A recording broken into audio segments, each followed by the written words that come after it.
333 members from 55, I think, countries all around the world.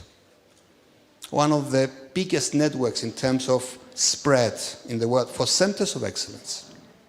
That is the backbone of the work. In 2021, because of that international dimension, we started an EU-funded project by the European Commission on the international dimension of centers of vocational excellence. In that sort of project, we developed 2 studies. If you haven't heard of them, look back. We have them on our website, they're on the website of the European Commission. One was on applied research. On applied research, how a center of excellence does applied research. Applied research is an area that is growing a lot nowadays. So you can imagine that we're going further beyond a typical vet school, but more an ecosystem.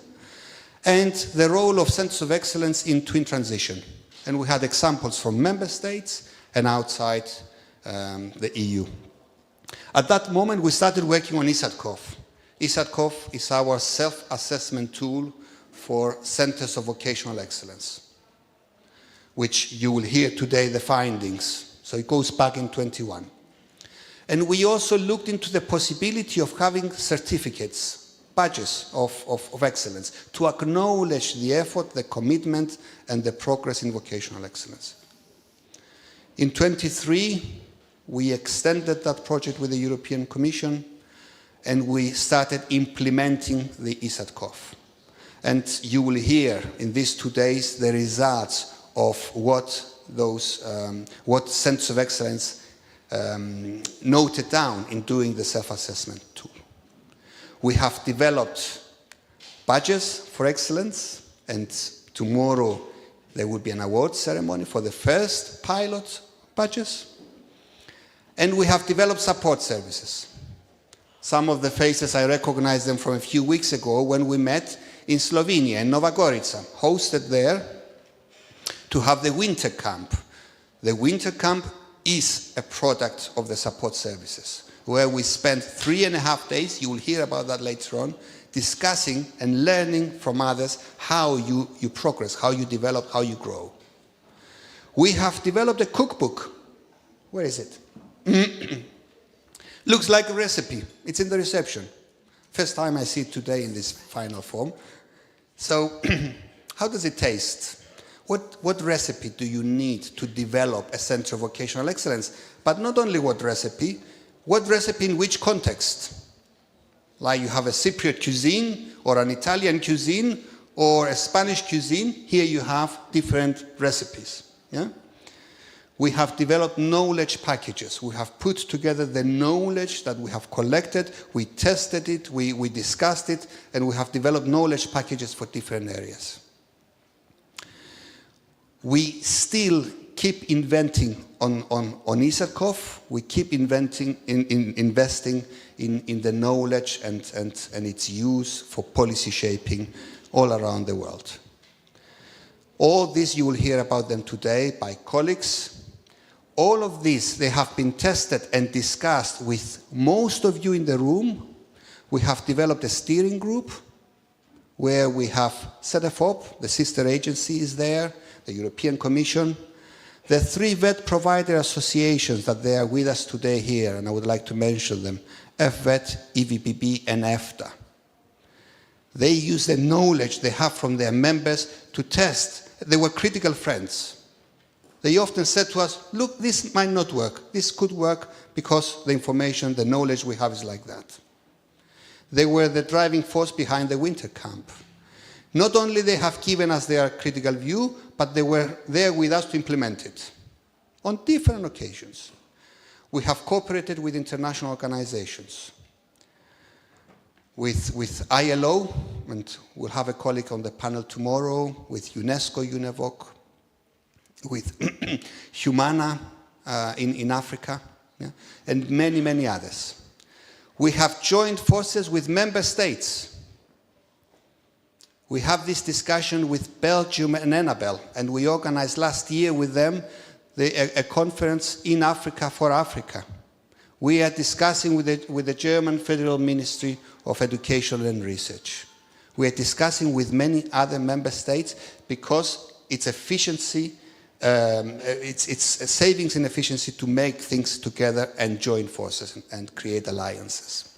We will continue doing so. So, sorry for the historical sort of thing, but I think it's important because this 1.5 days, everything needs to fit in place. We need to have the right context. We need to remember that Erasmus Plus and the cooperation with the AKA has contributed a lot in this discussion. All these centers of excellence that they have been awarded with projects, either pilot ones before 2020 and afterwards in a mainstream call for centers of vocational excellence, that has helped to improve. We have cooperated with the community of COVES, the COP COVES, and we've been part of the excellence forums, first in San Sebastian, then in Netherlands, this year in Denmark, and so on. So I think we can all feel proud about this work, and we definitely in ETF, we feel very well about the achievements. Our motto is step by step, but with a vision. And the vision is to improve VET, to use the models of centers of excellence, the experience of that, to improve VET, to make it more attractive, to make it closer to the needs of the labor market, to make it closer to the needs of the individual learners. That's the approach, and that's why we follow also this path of addressing the policy shapers, the policy makers. That's very, very important. So, welcome again from my side. Sorry for the long introduction. Welcome on board. You didn't ring the bell. I wanted to be nice just at the beginning. To start with. So, thank you for coming, and all the best for this 1.5 days. Thank you.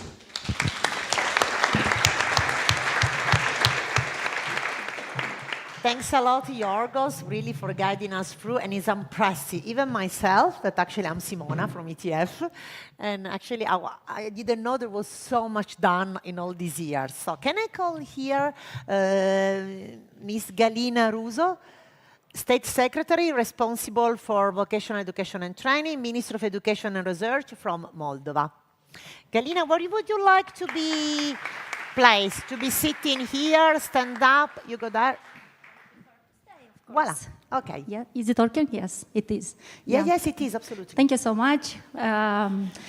First of all, I would like to express my gratitude to ETF and to the organizers for making this event happening and for all the support to the Republic of Moldova. Indeed, we felt this support when developing our policies and, roughly speaking, when choosing our direction of economical country development and, of course, of the vocational education system.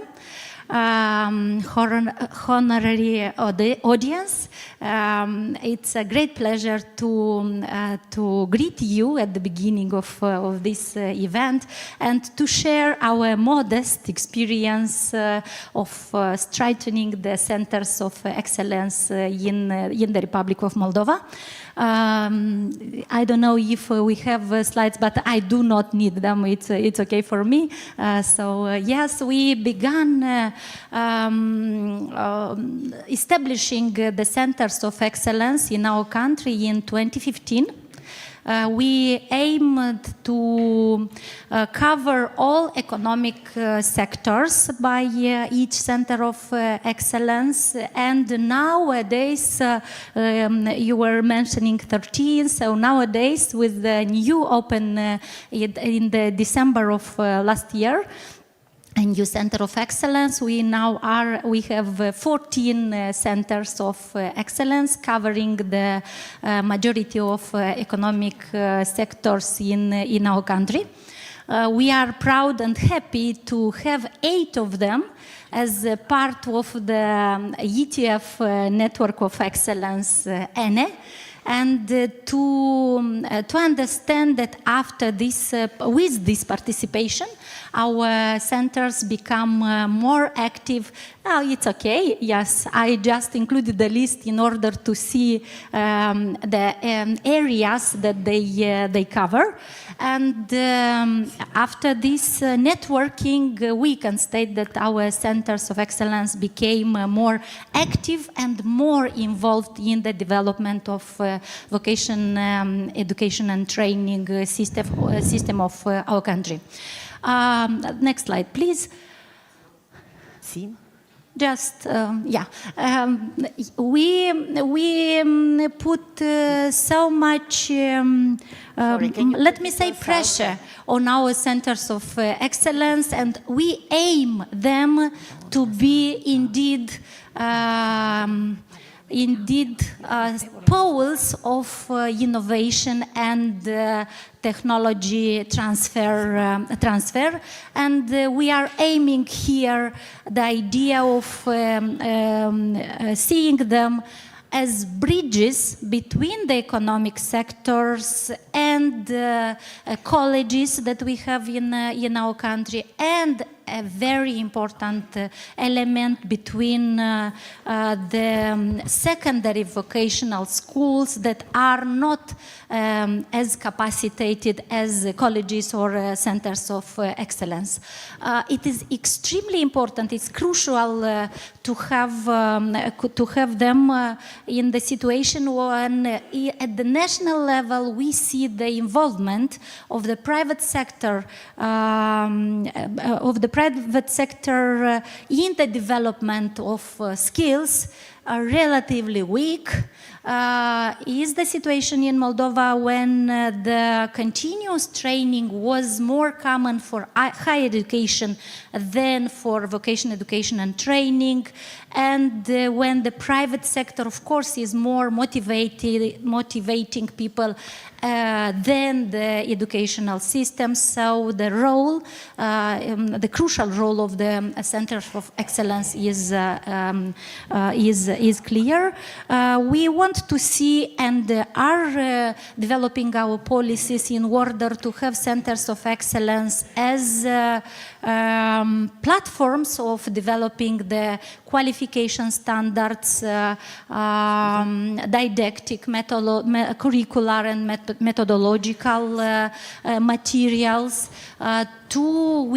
And it started to work last year, I would say more powerful, when Centers of Excellence provide training courses for the vet teachers, especially for those from secondary schools. We want to capacitate Center of Excellence to be validation centers for non-formal and informal skills required, required in these ways, and of course to be the engine, as I like the word, of course, we see them, engine in the promotion of vocational education and training. We are happy to state that after 3 years of launching, the vocational education and training institutions from Moldova are part of 9 Erasmus Plus projects. That is a great success for our country. And last week, it's not common for us, but last week we sent in mobility, Erasmus Plus mobility students. So this power of the Center of Excellence, I believe, can push the development of vet system and, of course, the development of our countries. Thinking about this event, I am sure that we will have very interesting presentations. I hope we will have constructive discussions, and with good practices learned here within these 2 days, we will go home and design our policies in order to respond to all these challenges. Thank you so much for the invitation, and let's have a great event. Thank you. Thank you. Actually, today, all speakers are really good. They keep the time. They don't even allow me to use the bell. Okay. Allora, something that we perhaps forgot to say at the beginning, myself I forgot, is actually the event is also online. Is web streamed, and we also have a moderator, so we also welcome the online participators, and we also have a moderator that will follow the online participants. And without any indulgence, I think I'm calling now Mr. Al Garahibe, Director General of VTC from Jordan. You know the rule, you know the timing, so basically floor is yours. Thank you. I think you have to start with the bell because I have more than 5 I minutes. I know the Middle East style. This is to go Okay. up and back. Okay, it's the big better. one. Okay. Good morning to all of you. Thank you, ladies and gentlemen, to have this constructive, let's say, conference and ETF in Italy. Let me just start with the presentation, please, about Jordanian ecosystem for the TVET, Technical Vocational Education and Training System in Jordan. You have is the big one? Yes. Okay. Just a little bit about Jordan. Jordan, our lovely country, is a small country in the Middle East. Unfortunately, we are a stable country behind unstable countries in the whole Middle East. Jordan, the most challenge that we have is the unemployment rate. The very highest percentage, 21%. 450,000 job seekers in Jordan. 63 of our population under the age of 30. So they are most of our people, they are youth. But unfortunately, there is no job opportunity inside Jordan. And because of our economy, because of our situation in the region, and because of a lot of reasons. So TVET will be one of the, let's say, long-term solution for our youth to work inside Jordan and outside Jordan. Just by numbers, in a yearly basis, the public sector in Jordan can create like almost 10,000 job opportunity. Just by number this year, 2025, the government officially announced about 7,700 job opportunity. Our private sector can also create almost 20,000 job opportunity based on our economic growth. So almost 30,000 job opportunity in a yearly base in Jordan. But unfortunately, we have more than 100,000 in a yearly base, male and female youth, they are eligible to work. So in a yearly base, we have shortage, 70,000. There is a job seekers looking for job in Jordan, but unfortunately, there is no any kind of opportunity. This is the main challenge in Jordan. I know maybe a lot of countries, they don't know about Jordan, but Jordan, it's like a stable country. We don't have like left wings or right wings in our country. We are all in the middle. We are all with our king and our united, with a great partnership with the European Union, like UK and United States of America. But unfortunately, the challenge is unemployment. So we did in 2022, like Jordanian economic reform or economic vision for 10 years. It's a national strategy. And there is 6 main priority for the Jordanian government to reform the TVET sector, starting with align vocational education and training with outcomes with the labor market, inside Jordan, regional and international, enhance the vocational institute to be like more attractive institute, and from here we start the center of excellence, and also digital transformation, the governance model, applying national qualification form, and for sure upskilling and trainer of the whole TVET sector. So this is the main priority for 10 years for Jordan. As a vocational training corporation, we cascade this vision into strategic roadmap for 10 years. So we start with the full engagement with the private sector, and we have a business model to have full engagement with private sector in order to have like a driven demand training program ended with employment.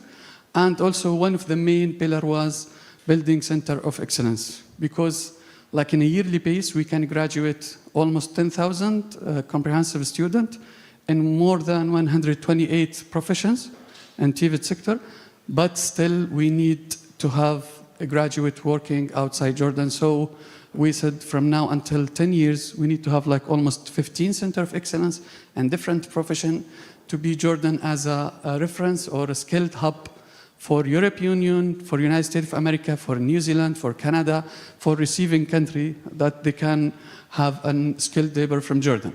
For sure, we adopt future skills, any skills that related the fourth industrial revolution, AI, cybersecurity, Internet of Things, blockchain, data science, machine learning, deep learning, and also any skills that related to the green skills, water retreatment, water industry, environmental change, climate change, recycling, renewable energy, and other. And for sure, the soft skills, which is one of the most important tools for our graduate to be eligible to work inside and outside Jordan.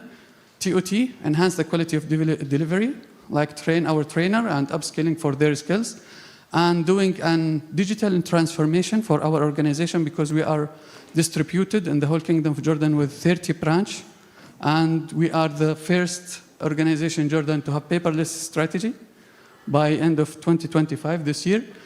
And the last one is a national project with Hussein Technical University. It's fully funded by KfW, and it's starting from last year to have also a 7 center of excellence in different professions for Jordan. Currently, as a VTC, we enrolled more than 9,500 students, male and female. The participant of female almost like 46, which is a great percentage in Jordan. The employability rate is 62. This graduate that they have national security, social security number, but also we have more than 62, almost with 18% people working without social security number. It's informal business. More than 3,800 full partnership with the private sector inside Jordan to have apprenticeship model or on-job training. 30 VTI distributed in the whole kingdom, and also 8 center of excellence. We start from summer of 2022, and right now we have 8. It's already registered with the ETF. And we have here our vision or our mission for the next 10 years. We have to work in 3 pillars. We said we start with the hardware, like make the reconstruction for the building to be more safe and attractive for the male and female.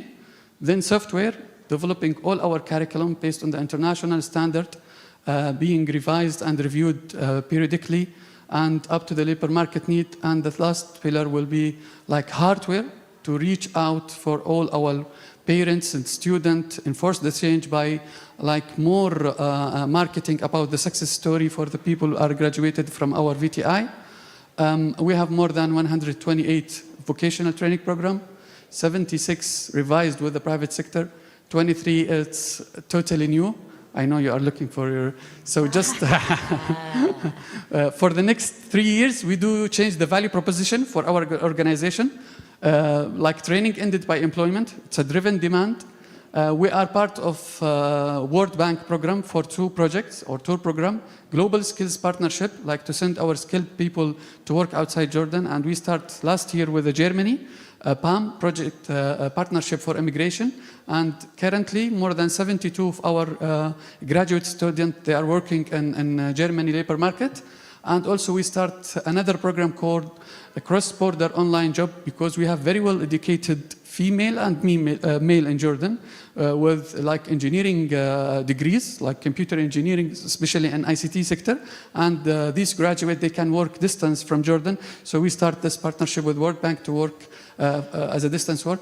And the last one, our customer category is all job seeker in Jordan. We are not anymore taking just for the graduate from secondary school. It's open for all. Anybody can join our training program. This is the business model with private sector. We start together to have selection criteria for the student. Currently, VTC in Jordan, they launched a program for cabin crew, this is the first time in Jordan. So we do with the Royal Jordanian about the selection criteria, design the core skills and competency required, some on-job training or apprenticeship with the Royal Jordanian. The examination will be supervised by private sector, and at the end we will sign an SLA agreement for a training ended by employment. This is one of our center of excellence in culinary art, and it's accredited by Lausanne from Switzerland. So in each center of excellence, we have an applied English language or other language might be for the receiving country. For example, we have like 3 centers that providing Germany language, and in the future we will have like French and Italy also.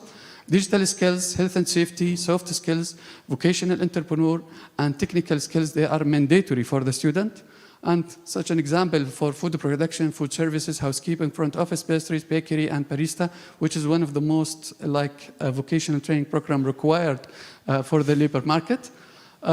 We come up with a simple model that everybody need to be graduate from VTC should have this kind of tool, English language as the first required language, not in Italy.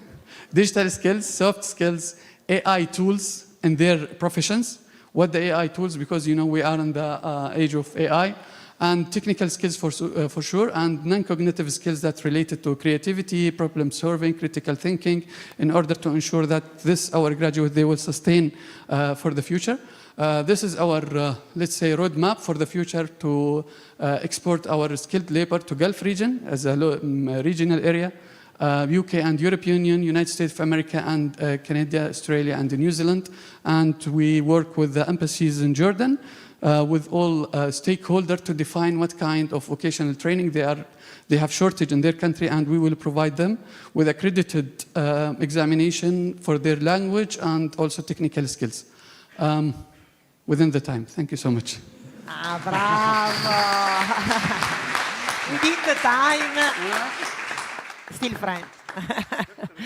Okay, done. I take all my stuff and I invite here Miss Andrea Larouste from DG Employment, European Commission. Would you like to sit next to me? Where would you like to?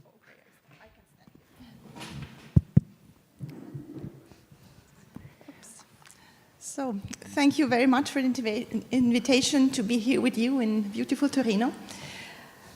I've only started in my current position in December. I'm the deputy head of the unit dealing with vocational education and training. And this is my first mission and my first international conference on vocational excellence. So I'm very excited and looking forward to the discussions we'll have today here. Skills are very high on the European agenda. Our Commission President, Ursula von der Leyen, made this very clear at the start of her mandate when she said that we need a radical step change in ambition and action for all types of training and education. And she also highlighted that it is important to give vocational education and training the prominence that it deserves. Indeed, it prepares people for quality jobs and gives them the skills that companies are looking for. Last week, so within the first 100 days of the new mandate, the Commission adopted the Union of Skills. The Union of Skills is a strategy that aims to equip people with the skills needed for a competitive Europe. And the Union of Skills communication was accompanied by 2 action plans, one on basic skills and one on STEM education. This package confirms the key role of VET and vocational excellence. I'll present this package in more detail tomorrow. But I can already tell you that the Centers of Vocational Excellence, or COVs as we call them, will continue to play a crucial role. They are one of the major European initiatives to support the changes that we need for a future-oriented VET sector. And I see in particular 2 strengths of the COVs. One is the bottom-up approach, and the second one is the partnership principle. So the bottom-up approach makes that COVs are very much tailored to the needs of the actors involved. Our COVs are active in a variety of fields. They develop innovative VET practices, for instance, the use of digital technologies, AI. They develop skills for the green transition. They contribute to VET attractiveness and inclusion. They work on applied research. They facilitate mobility and apprenticeships. They work on professional development of teachers and trainers, or on validation and recognition. I could continue the list still a very long time, and it's really impressive. And this is all made possible through this bottom-up approach. The second characteristic is partnership, and this means that it's about creating links between different actors. COVs bring together local and regional VET stakeholders, VET institutions, companies, social partners, public authorities, higher education institutions or research institutes. So they have very strong public-private partnerships that are able to drive innovation and reforms, and thus also regional development and ultimately competitiveness. The concept of centers of vocational excellence has been spreading. We have the Erasmus-financed transnational coves, and then some member states also set up coves at national level. And coves have also spread beyond the EU, as we can see here. Indeed, there's a growing global interest in vocational excellence, and the international dimension of VET is crucial for the EU. It's about internationalizing the skill space, it's about internationalizing the curricula, also raising the value of qualifications on the international labor market. We're deeply convinced that about the value of strengthening the relations between the EU and the neighborhood countries in the field of human capital development. And we all need high quality, well-governed and innovative VET systems that are responsive to the labor market needs. To drive this agenda, we are closely cooperating with the European Training Foundation. We highly appreciate the expertise of ETF in vocational excellence and of course also the experience in working with the partner countries. The support services to COVES are valuable for both EU and partner countries. This conference marks the end of our current agreement with ETF. I look very much forward to hearing about the results and more importantly also to I'm curious about your reactions and all the interesting discussions that we will have today. Many thanks for your attention.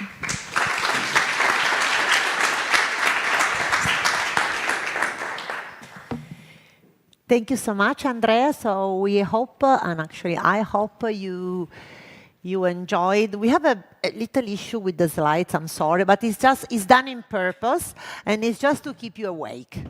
So if you notice something going wrong, it's done in purpose. Having said that, all'italienne, we always try to make, to find an arrangement. So actually, can I call here on stage Madame Oriane Reynaud? Oh, well, it's you. General Director of SEPR, that will explain you what SEPR is and does. Floor is yours, and where would you like to be next to me? Here? Okay. Perfect. Hello, everyone. And first of all, thank you to ETF for inviting me to share my experience as Managing Director of SEPR, which is a center of vocational excellence based in France on 2 campuses. When talking about vocational excellence, the question is big, the question is important. It is first important, as you mentioned, Yorgos, before, to define what we mean when talking about vocational excellence. I will give you 2 short definitions, which can be deepened, which can be developed more, but just to make it really brief. Just to give you 2 different perspectives from the European Commission and ETF and from the French Ministry of Education perspective to see that we share the same ambition. From the European level, it usually reflects to a combination of, I would say, attractiveness of the VET sector to employers and to learners. It also reflects to the relevance of the skills provision to the job market. And it also refers to high quality education and training.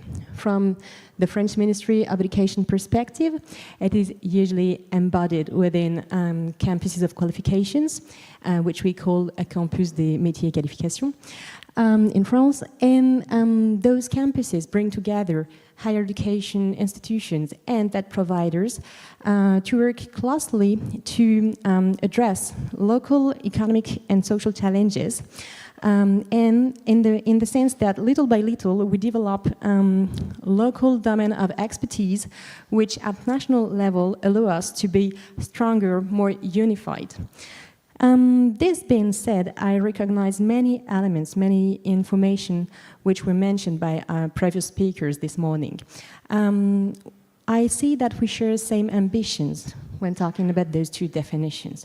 The first one, we aim at building networks of partners that develop local skills ecosystems to strengthen economic growth. The second point is that we aim at bringing closer, increasing collaboration between actors which are education, industry, especially SMEs, innovation and research centers.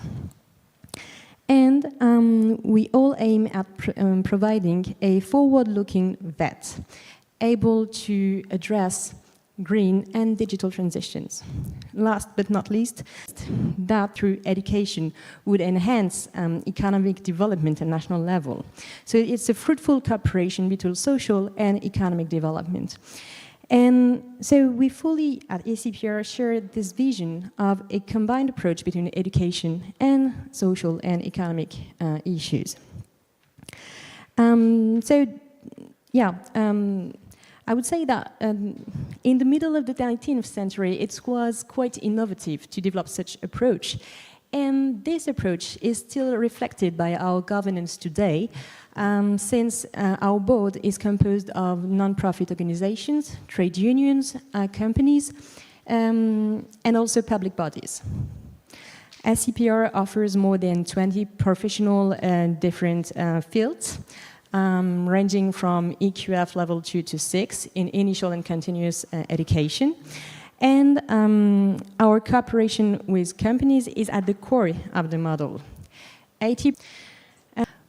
We develop 3 pillars. Our approach to vocational excellence is based on 3 pillars, which are presented here: attractiveness, innovation, and counseling, which really encourage them to, because they go hand in hand. If you want to be attractive, you need to be inclusive as well.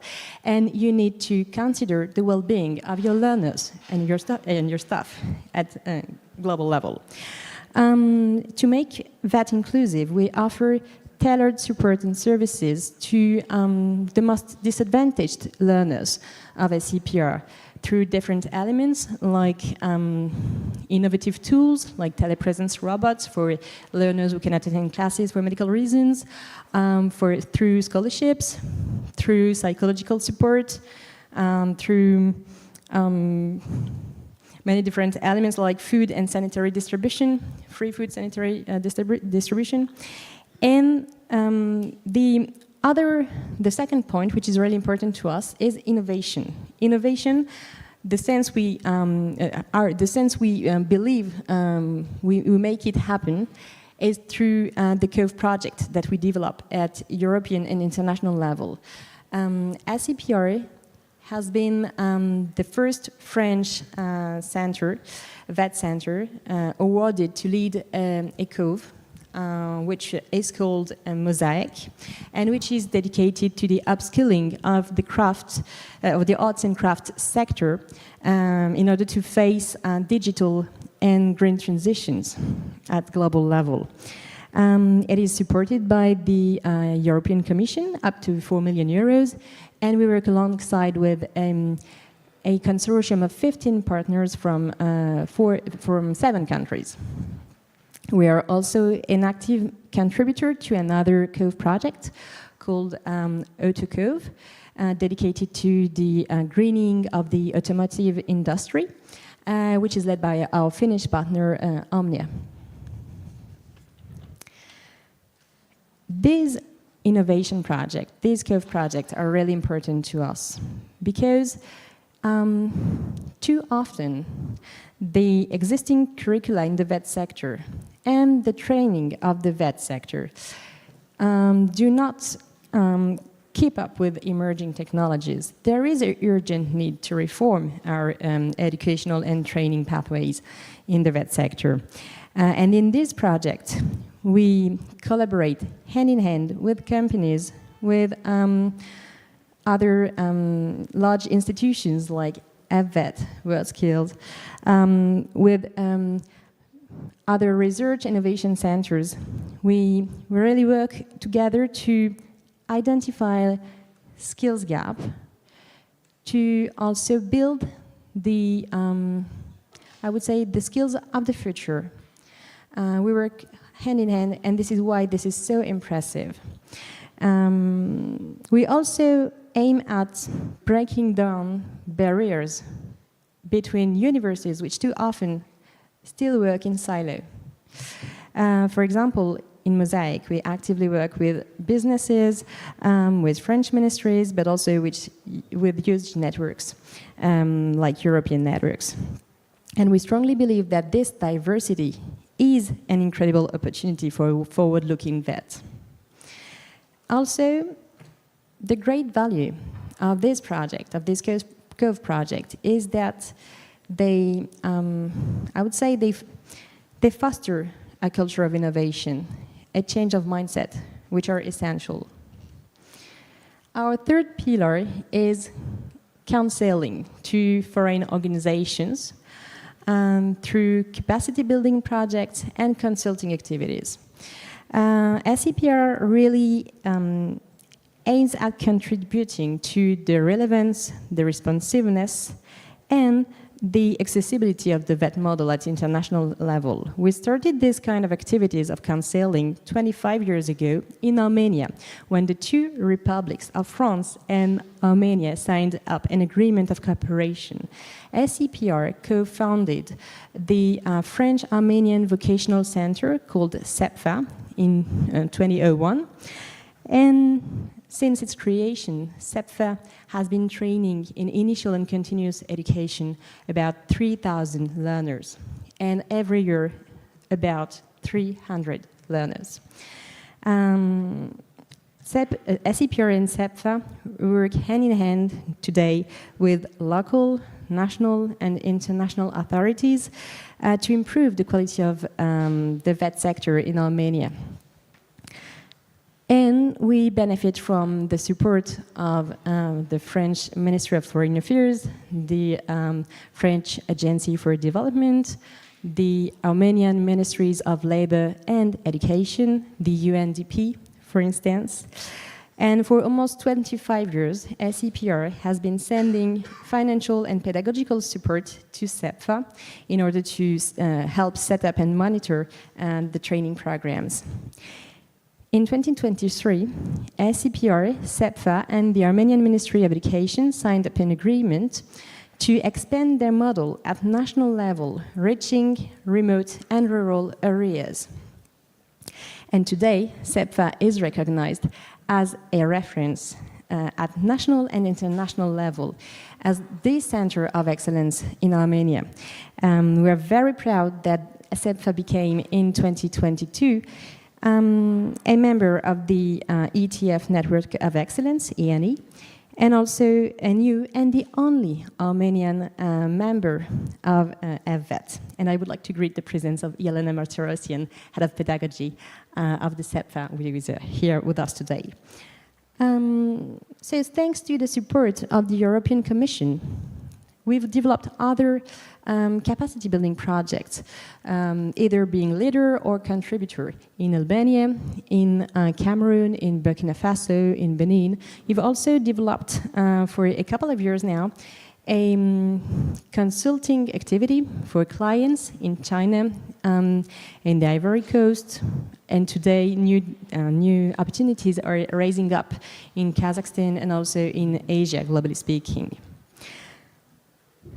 This being said, let's take a step back and take a more global view on the topic of vocational excellence and consider the challenges ahead. What are the challenges ahead? And this is a point which is common to all of us here today. I'd like to develop three main ideas here. The first issue is, which is faced at EU level, is the skills and labor shortage, which impact all sectors of the economy. 80% of European SMEs are struggling today to find qualified workers with the proper skill set. The recent communication of the European Commission regarding the Union of Skills highlight that Europe does not provide enough qualified workers, neither from the higher education nor from the VET sector. And also, we need to develop more opportunities of upskilling and reskilling for people. At the same time, 2/3 of the shortage occupations, of the job shortages, are related with craft occupations, meaning that the vet sector is essential to equip people with the proper skills today to adapt to the needs of the society and the economic market. We also need to better develop a culture of lifelong learning and to offer shorter forms of learning opportunities, more agile opportunities, shorter forms of recognitions of qualifications, and to work hand in hand with companies even more closely. And to this extent, micro-credentials are probably a really powerful tool to go on this way. The second point I'd like to develop is the necessity for a push toward innovation and change of mindset. It is really important, and we all agree about the importance to support mutations faced by our companies and societies. But to approach such shift, we need also to change drastically our organizations as well. So it takes time. We need to better embed AI components at the workplace and the training and educational programs. And this is what we do in Vocational Center. It is really important to us when we meet and share good practices. The third point, and the last one, is the sustainability of the VET model. And this point is really important to me. This is why I'll be very, very quick. But I'd like to develop it. As a non-profit organization, SCPR faces crucial challenges at the French level. An unfavorable economic situation, a decrease in the demographics, and a decrease in public fundings dedicated to education and to VET. I know that many other countries are facing same issues, talking about budget cuts. And given the international geopolitical context, it is likely that more impact on budgets will happen, probably. So therefore, it is really essential to continue advocating for vets as a first choice and to find proper financial support to make sure that what we've built within our project, within our organization, will really serve the future. So just to conclude, one word on the way to address the challenges ahead. I'll refer to the UN Sustainable Development Goals and the number 17, partnerships for the goals. It was already mentioned before. At SCPR, we're really convinced that our goal can only be met if we work together. To build a better world, we need to be supportive, we need to be innovative, and above all, cooperative. Thank you for your attention.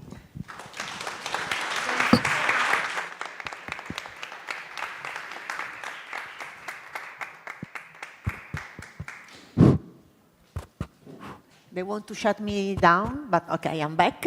Okay, thank you so much. I was wondering if you have perhaps any burning question that you would like just to put on the table now. In case yes, in every table you have this. And this is the only way which allows you to get a question, okay? So, okay, that was okay, I see you and you liked it, okay, but I'm happy. So now that we all tried our buzzer, actually, do you have any burning question at this point of the morning? Something that you would like to clarify, to ask, or even a comment? It doesn't have to be a question, actually. So you're all very active when it comes to actually push a buzzer, but when it comes to ask a question, so all is crystal clear. I will say from my side that actually the two experiences, Moldova and Jordan, combined with actually what ETF, together with all of you and the colleagues from the European Commission did when it comes to the Center for Vocational Excellence, and the experience from France actually were super, I think, inspiring. So if you don't have any question, do not worry. They will come. But now, you see that you have, don't touch the buzzer again, you have actually these two, each of you has two of these, right? Can you just show me to this? Okay. So, as ice breaking, although we already broke the ice while we were waiting for Yorgos, we already played the ball at the very beginning. My question is the same for you. Aspetta that I want to read it to say it in a correct English. So, should you advise to your 16-year-old self, what would you do in the future? What would be actually the key path to follow? Would you say something about work and study? Or would you say something about life and passion? Before you reply, as you already Anastasia like this and the journal like this, before you reply, just think about for those who have kids, about your son and daughter. Would you tell her, follow your passion, follow your life, or would you say, please study? So, can you just raise which one of the two, and voila. Can you just raise which one of the two you would go for? All of you. Yalla, Habibi, stop chatting. You also, can you raise one of the two? Allora, keep it like this. Wait a second. Huh? Ok, allora, some got to work, study. Allora, I can say that there are many yellow, so many of you are lying, basically. Because would you say to yourself, I'm not sure about if I think about my daughter, I would say work and study. So, for example, so to see, I need here the hostess with the microphone active. Please, I think we have two. So, let me see at this table. You got the yellow ball. Why did you choose life and passion? Can we have a microphone? Okay, I do it. Okay. Is it on? Yeah, it's on. It's on? Okay. If you do the work you love, you won't have to work in only a single day. So that's why I chose life and passion. Brava, applausi. Perfect. So, allora, who did the blue? I saw, there was a guy there with a pink shirt that was actually doing like this with the blue cards. So I think you want to tell us why you did the blue. Because I strongly believe that you need a strong work ethics to achieve what you want to achieve. And you need to study and the education to get your goals right and get there. And the fun comes later. Yeah, the fun comes later. Applauso! Voila. So, here there were some yellow. Some yellow. Did you choose yellow? Voila, you see? So, can you tell us why? Grazie. For instance, what I see, students that struggle with the academic path, they just love the vet studies. So it's passion. And I love to see happy faces in my school. Double applauso. Double applauso. Do you have any blue down there? Do you have any blue? Well, now I have. Eccola laggiù, a brave art. Okay, they are all soft, my balls. My balls, I mean. Can you give it back to me? Oop, okay. In my case, it's almost the same that he said. You have to be prepared in order to achieve your goals and to become live your passion. You have to be very prepared and study if you want to achieve it. I think so. Absolutely. Now, give me back the ball. I saw that there were a few with the two balls. Ciao. With the two cards, then. And I give you also mine. So, two balls there. Why did you choose the two? Hello, everybody. I've chosen life-work balance. Everything starts with life. And it's not a joke, but too much work will kill you. So it should be like life-work balance, where life and passion and everything is respected and combined with work and study. So golden balance is the excellent. If you achieve in your life, then you are successful. So that's my opinion. Bravissima, applause. Can I get the two balls back? And can I have the microphone here, where I have two more? Two balls for you. No, here. The two balls for you. No, I didn't want to kill you. Voila. Okay. Hello. Margarida Sogar, I've told exactly that to both of my kids 10 years ago. Please study very hard and work so you can follow your passion and so you can have a better life. And they are successful, not because I told them, because they were clever to study a lot, and I think it's good. Thank you so much. So we do the last two. Oh, sorry. We do the last two, so we do the last blue. Blue there? Ok. Oppalala. E posso avere la... Thank you. So I choose blue. Of course, life passion is important, and it's very important to reach our goals. But at 16 years old, as you mentioned, it's we are more prepared to study, to understand better things, and it's exactly the time when we can easily understand things and study. So this is the moment to study, to work. And of course, it will be mixed with passion, since our goals can be also to be prepared in order to have success. Yeah, thank you. Thank you. The last yellow. Were there yellow here?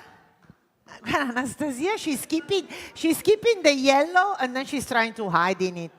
Can I have the microphone here and then we go for the last, the two colors? Okay, then I take my ball. Where is it? Eccola, go, Anastasia. So, no, for me, it's definitely passion. That's the thing. Without passion, yes, you can't really do a very good job. I mean, you really have to love it. How can you wake up in the morning and say, okay, I just need to work? And I'm looking at Oliver, who used the blue card. Yes. It's passion that drives everything in life. And okay, at the age of 16, you might not have it, but once you do discover it, then everything just works. I really believe in that, and that is why I kept on using it, making a point. And then I come to you, and then we close. Well, I have a 19-year-old son and a 16-year-old daughter. I thought you were saying I'm 19 years old. I say, hey. Yeah, I wish. So in a moment of weakness, I said to them, follow your passion. And I think they did. But the truth is I'm thinking more and more that, get a job and start studying. So I think both could go together. And in fact, this is the object. Aspetta, dammi la palla. I'm sorry. I finish here. You see, I have a ball, microphone, everything. Okay, the two balls. Hello, everyone. I will say to myself, and also I am saying to my 10-year-old son, make your passion your work. If you have passion for football, then be a football player. If you have passion for theater, then be a theater player. I have a passion for very precious bags. So what about me? What can I do? Okay, I think thank you so much for the exercise. So I think that I can call now on stage my colleagues Yolene and Fabio that will enlighten us for the following half an hour, right? I'm on the right schedule because I don't have my cards with me. Okay, floor is yours. Thank you all. And now we go back to serious stuff, okay?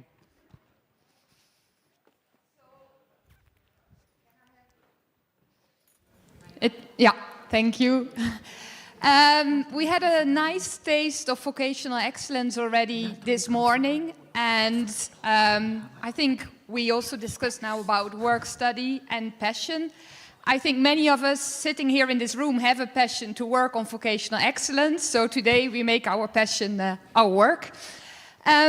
What we will do, not only in this session, but also in the next sessions, is that we will present to you the key deliverables we have been working on in the EU-funded Internationalising Vocational Excellence project.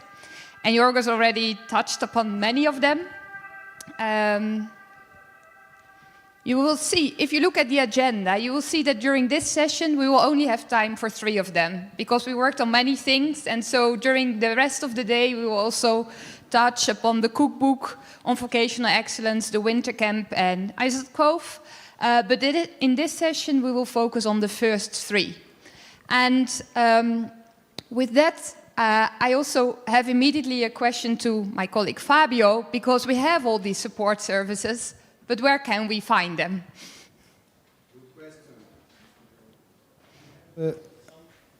Hello? Madonna. So, good question. Well, first of all, before starting with the services, I think I joined this team with this role of developing support services for you and for many people behind you, the schools and the vet community in Europe. And I think let's start with this, and then let's consider it also during these 2 days. I have the feeling that in this community, most of you are becoming no more target of these services, but partners in our delivery of these services. So this is what we see, and I think this is really the beauty of this co-creation exercise. Then, when we present the services, we will mention how this happens in reality. But going back to the basics, I would say the website is the entry point. This is the website of DG Employment, where we have we have improved and expanded the section on vocational excellence. You can see the URL down there. And here you find actually links to everything. So one of the problems, one of the challenges that we found at the very beginning was the fact that information exists almost everywhere, almost on every subject connected to vocational excellence, not on every subject. When it wasn't there, we are developing it. But the issue is that it was really scattered. So the effort here was to try to put it all together in a let's say, understandable way, keeping in mind, again, the newcomers. That's why our target users is not typically you, who know about vocational excellence, who are part of networks, who work daily on vocational excellence, who typically represent COVIS as well, but the newcomers. The idea with this portal and with the services is really to expand the community around vocational excellence. So here we have a description of vocational excellence, the EU description, but that resonates a lot with the French and with other ones. We have a collection of guidelines, of toolkits. We have a link to the Vocational Excellence Library that I will show you in a moment. And we have classical news and events. We have a link to the main information coming from Erasmus+, a link to policy, a link to new research, and a link to frequently asked questions, because this, we shouldn't forget, is a concept that is still new for many schools on the ground. So we have, let's say, we try to put everything in a single place. I think the second interesting point, and here I will explain you what I meant with being partners and not recipients, is the e-library. But we are not there yet. You're not there yet. I will give a short recap. You see. Okay, sorry. No, bye-bye. But we will get there, Fabio. Yeah. Just before we move there, I want to do a short recap of the needs analysis we did at the start of this second phase of Internationalising Vocational Excellence, where we conducted a survey in focus groups.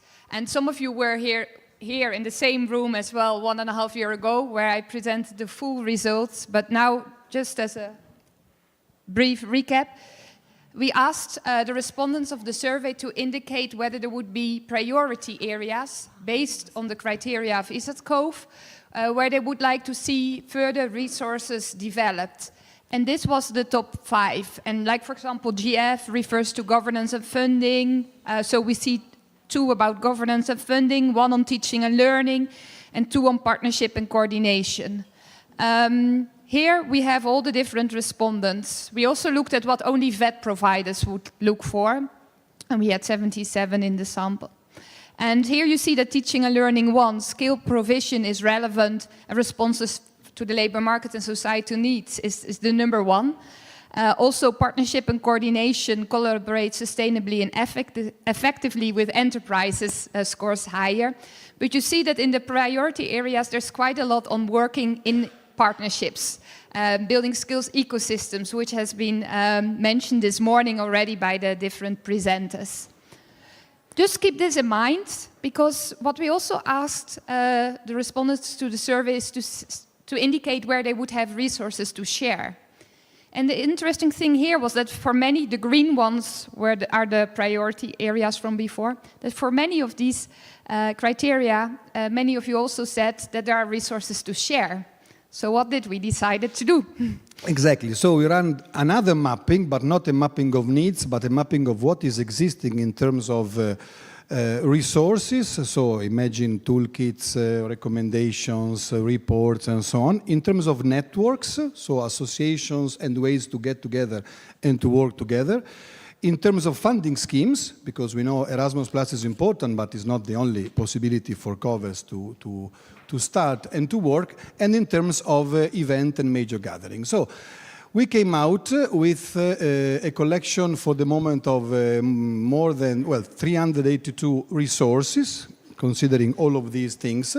And we checked each one of these resources, and we put it in this nice website that you can find there on our open space platform.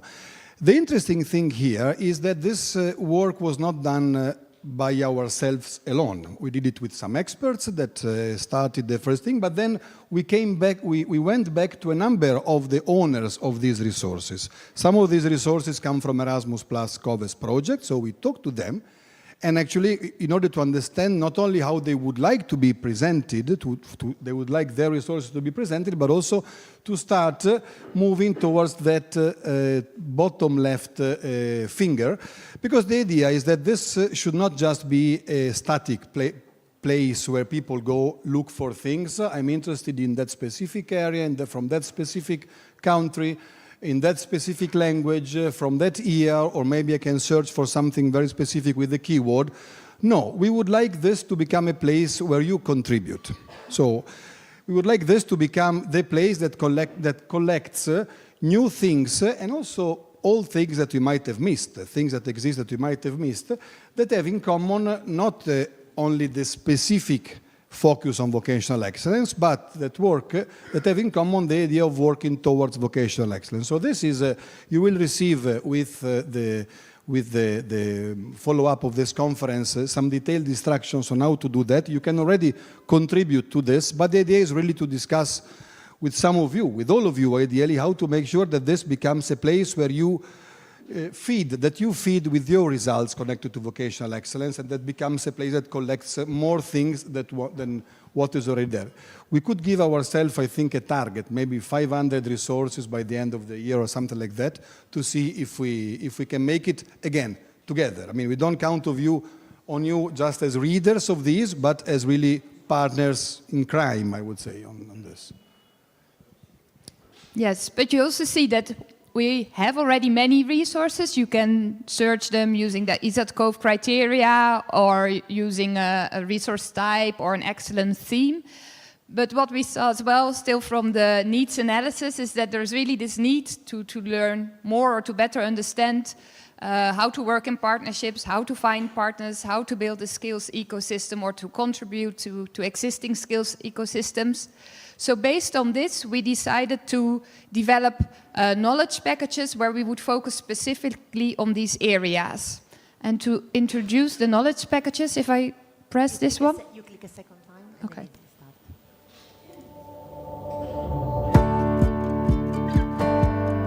Many vocational training centres dream of becoming a centre of vocational excellence. Vocational excellence is about building strong industry partnerships to work together on designing relevant training programs, innovative teaching, work-based learning, applied research, and more. We offer 2 knowledge packages with tools, inspiration, and guidance to help you in building these strong partnerships. The first package focuses on collaboration with the private sector. It helps you design and deliver training programs that meet real-world needs. The second one helps build a skills ecosystem, anticipating innovation, smart specialization, and socio-economic growth. There is no single route, but key stations we all pass are partnerships with industry, aligning education with industry and regional needs, delivering innovative training involving industry. Each station offers concrete sources of inspiration, like case studies, study reports, guidelines, assessment tools, and many more. Discover the knowledge packages, explore real-world examples, and take the next step toward vocational excellence.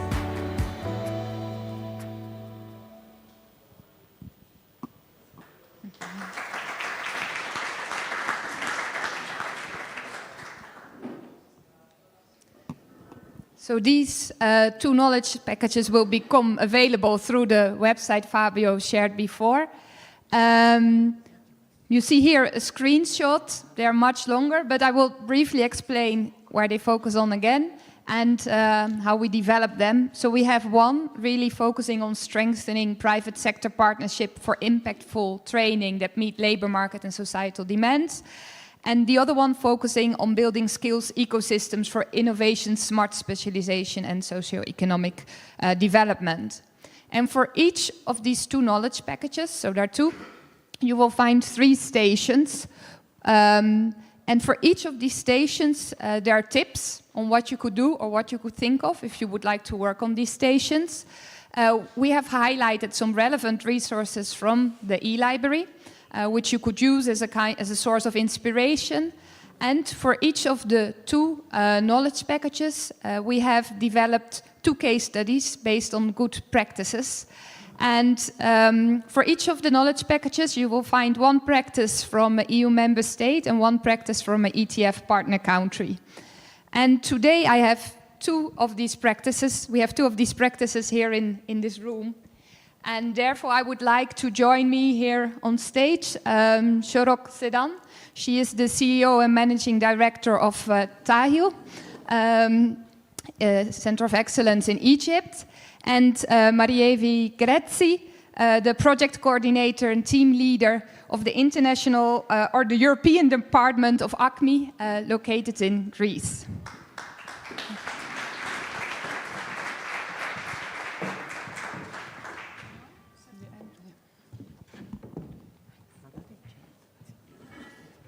So I would, let me choose which case is that. I would start with you, Shorok. Yeah, you are the CEO and Managing Director of Tahil, which is a private sector organization. Could you briefly introduce Tahil and how you take care of delivering impactful training programs that meet labor market and societal demands? Thank you. Tahil, as you mentioned, is a private sector organization whereby we focus on providing technical vocational education and training that is suitable to not just the national levels that are set out in Egypt, but also for the international markets.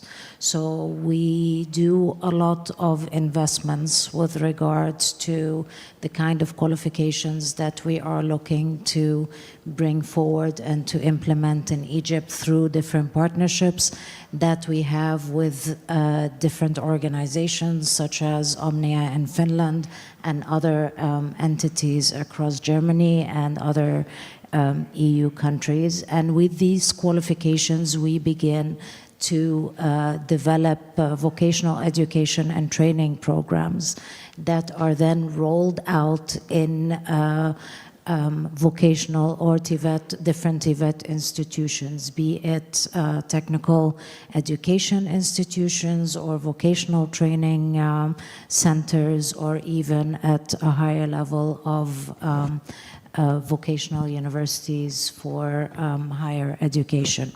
And we operate and manage these different institutions either through direct investments that we push into these institutions in collaboration with the government, or also in partnership with different private sector entities or international organizations, or even CSOs that are interested in doing different practices in the TVET sector and with regards to the reform. When we set up Ta'heel, we wanted to make sure that it was aligned with the overall TVET reform strategy, not just country-specific, but also region-specific. So we looked at the evolving market trends that are influencing these different countries, and also the international aspects of these market trends. And accordingly, we tailor and develop our curriculums to suit these kinds of environments. So while we completely understand that places like Finland and other countries, when you look at the level of the teachers don't need curriculums, students don't need student guides. But in countries like Egypt and other North African countries, no, there are curriculums that are required. There's a lot of teacher mentorships and coaching that is required in order to meet the suitability of qualification levels that you want recognized across the board. With the overall operational and management, we make sure that we involve different government actors in all the training programs and the implementation that any institution undergoes, be it on the programmatic level or the training level of the staff and management of these institutions, because we want to try to create some sort of sustainable model where there's always lessons learned and best practices that can be integrated into the general scheme of things. I don't know if I answered everything, but this is a part. The other final parts has to do with the employment and on-the-job training that we offer to the students. Thank you. And in your answer, you mentioned already that you work with the government, with education institutes, you work with other private sector actors. How do you get all these different partners involved? And maybe also sometimes it's one thing to get them involved, but also how do you keep them involved in the process? We involve all these different collaborations from the very beginning, from designing, the programs that are required, understanding the local community needs, who is it that we are trying to target, trying to generate the kind of partnerships that are sustainable, so that at the end of the day you have all these young people that are ensured some sort of employment. We segregate between the kind of investment that is required to set up a center of vocational excellence or to even set up any kind of VET institution, and that of the requirements that we are instilling upon the private sector. So the employment, the internships, and the on-the-job training is one thing where we focus collaboration on the level of policies and capacity building. We get the relevant partners, and investment is a separate track that we try to segregate to further encourage this kind of partnership. Thank you. Yes, but let me move to Marievi. Because ACME is part of the TourX COVI, Erasmus Plus funded COVI. And within TourX, you seek to establish sustainable partnerships among key actors in the tourism industry, using this, or the so-called knowledge triangles. Can you tell us a bit more about what makes the TourX approach special? Okay, yes, thank you, Jolene. I have to say that always your presentations are give us great inspiration, and thank you for all the materials that we are going to use. So I will take one word that Yorgos mentioned in the morning, unique. What makes actually TourX unique is actually this knowledge triangle approach that we established not only during the process of the project, but even when the project funded. And because I can see familiar faces around from the winter camp, and I know that we have also newcomers here in this era of COVID, I can say that back in 2022, when we have this TourX project funded, we said we have promised to the Commission that we are going to have 4 established knowledge triangle throughout the project implementation. What is actually this knowledge triangle? It's actually, as Andrea mentioned before, these public-private partnerships. And this is the model that we are going to deliver at the end of the project, and after that for the sustainability of the project, as also you mentioned before about the sustainability. So, knowledge triangle, a partnership of education, policymakers, and labor market. And if we can go back in 2022, if we would like to make this history and this background, we can say that yes, we have to work all together. We have to work all together to reshape the future of this tourism industry. We have to see how we have to increase employment, how we have to make our curricula align with the labor market, and this is the idea of TourX actually. That is also the needs and verify the needs from another project funded by the European Commission, the VETU Business Project. So this is the model of the knowledge triangle, and the unique aspect that we carry out, I can highlight 3 dimensions. The first one is the sustainability, that is the sustainability collaboration, that we are not here just to have this initiative of the COVE project, but are partnerships that they are going to create an ecosystem of skills afterwards, from the one side, from the industry and the policymakers level. The other side, from the vet provider's point of view, they are not going to address the needs, the training needs of the tourism industry, but they are going to shape actually the future of the tourism industry. And maybe this knowledge package that you mentioned before, maybe the next one, it could be like a hub, I don't know, like a federation, a learning federation, we can see. Because the materials are are many of them in many projects that they are around, not only under COVID, but also under blueprint, under capacity building projects, and the best practices are all around. And at the end, of course, it is the thing that we are operating under one European project, but at least under TourX, we are 23 partners covering 7 countries, and we bring also China abroad to that. So we bring also the international perspective. And we can say that even our work and what we have to deliver at the end is done in the transnational way. We need to follow and to have this approach for the regional, and this is the key challenge, the regional and the local thing, and the local challenges. So at the end, the third dimension that I can highlight as a unique on the knowledge triangle is that we are trying a lot to build and to tailor our message and our results to give this impact on the local level, local/regional level. Thank you, Mareve. And I think that's also the interesting thing of the COVID, is that you work both on the local, regional level and internationally with the international partners. I have also another question for you, because one of the elements through which TourX seeks to promote vocational excellence in the tourism sector is through the TourX Hospitality Labs toolbox. Can you tell us a bit more about these hospitality labs and also how others could make use of it? Yes, maybe I have to later on exchange with Fabio, because I think definitely we have to include all of our resources under the Center of Vocational Excellence. Yes.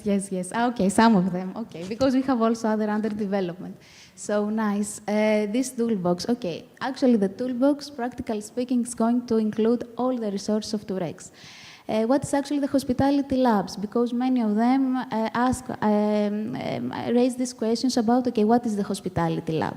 Again, a hospitality lab is a technical term, let's say, that is coming again from a project funded when we realized that we need to connect the labor market with the education part. So at least in ACME, we developed our labs. We developed our labs as a vet school, not only to provide the theoretical part, but also the technical part. And our students there, the first thing is that they received these practical learning experiences together with a theoretical part. And from the other side, we have strong collaborations with the labor market. And this is also a part of the hospitality labs, and also a part that we cannot leave the industry a part of our work and a part of our trainings.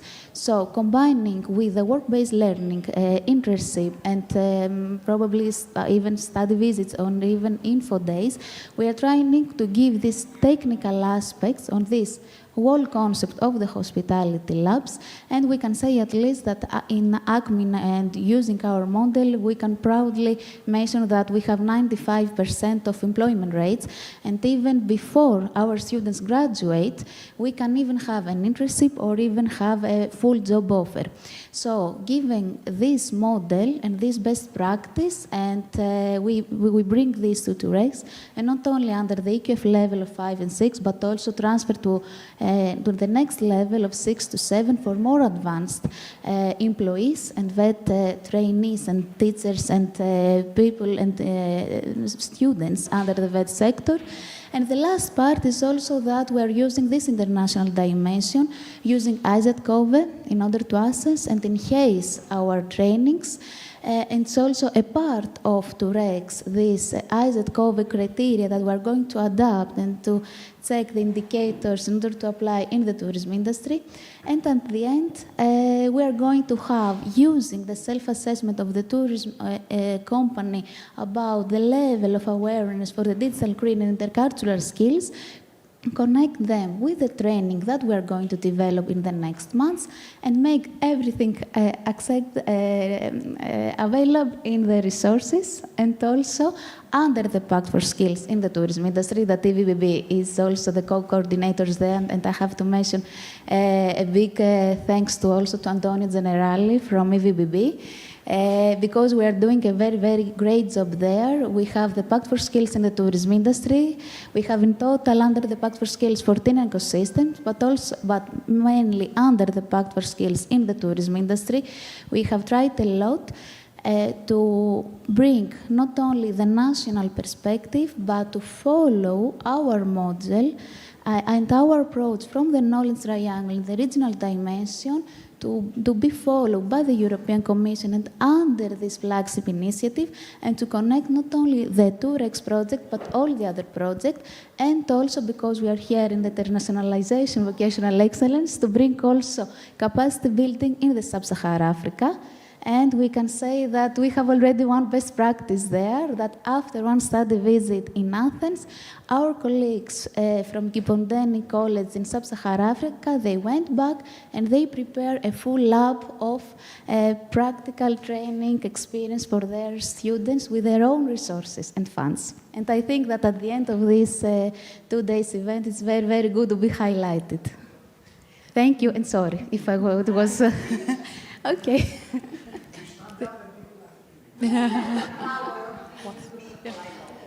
Thank you. Thank you. I introduced you for the European department, but it sounds more like, I wanted to say at first international, because you link all the dots between the projects to create as many synergies as possible. And we really would welcome the contribution you already mentioned to the e-library. I think we have some time for questions. I don't know whether there are any questions for Shorok or for Marievi or about the knowledge packages in general or the e-library. Remember the modality, eh? No question? Coffee, perhaps. I would have a last question and then we go. Sì. She's coming. Anastasia, por favore. Brava. This is funny. No, thank you very much, both speakers, for the case studies, for the presentation. It's also interesting for me to see the Greek case at ACME, because I know the institution, the way they work, but it's interesting to hear that in the context. But it's not a question for the speakers, but mainly a general comment on the e-library that you presented, Julien. I think this is a very good instrument, tool, reference point, I would say.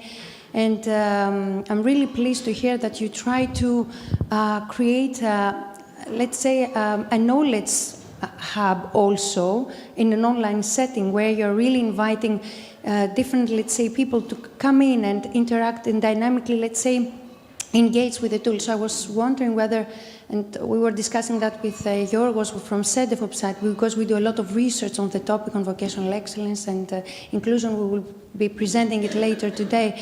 So, you know, what can be the way forward to also add research work that is being produced by an EU agency within that e-library setting? I really find that it's a very good connection, and it is also a way for outreach, for further disseminating, also research on the topic, and aligned with the practical side, the case study approach, the networking also patterns. So, you know, I'm just proposing it and hoping that this will be a good opportunity for the agencies also to work in that sense. We really welcome research reports as well. I know there are already some resources from CEDEFOP in the e-library, but you have many, so they will not be all there. But we, for example, also included our studies to which Yorgos referred before on the green and digital, the role of COVES in the green and digital transition, and the one on applied research. So anything that is related to vocational excellence and that can help actors working on vocational excellence, establishing centers of vocational excellence, wanting to be involved in the vocational excellence movement, we can include in the e-library. So thank you, we welcome them.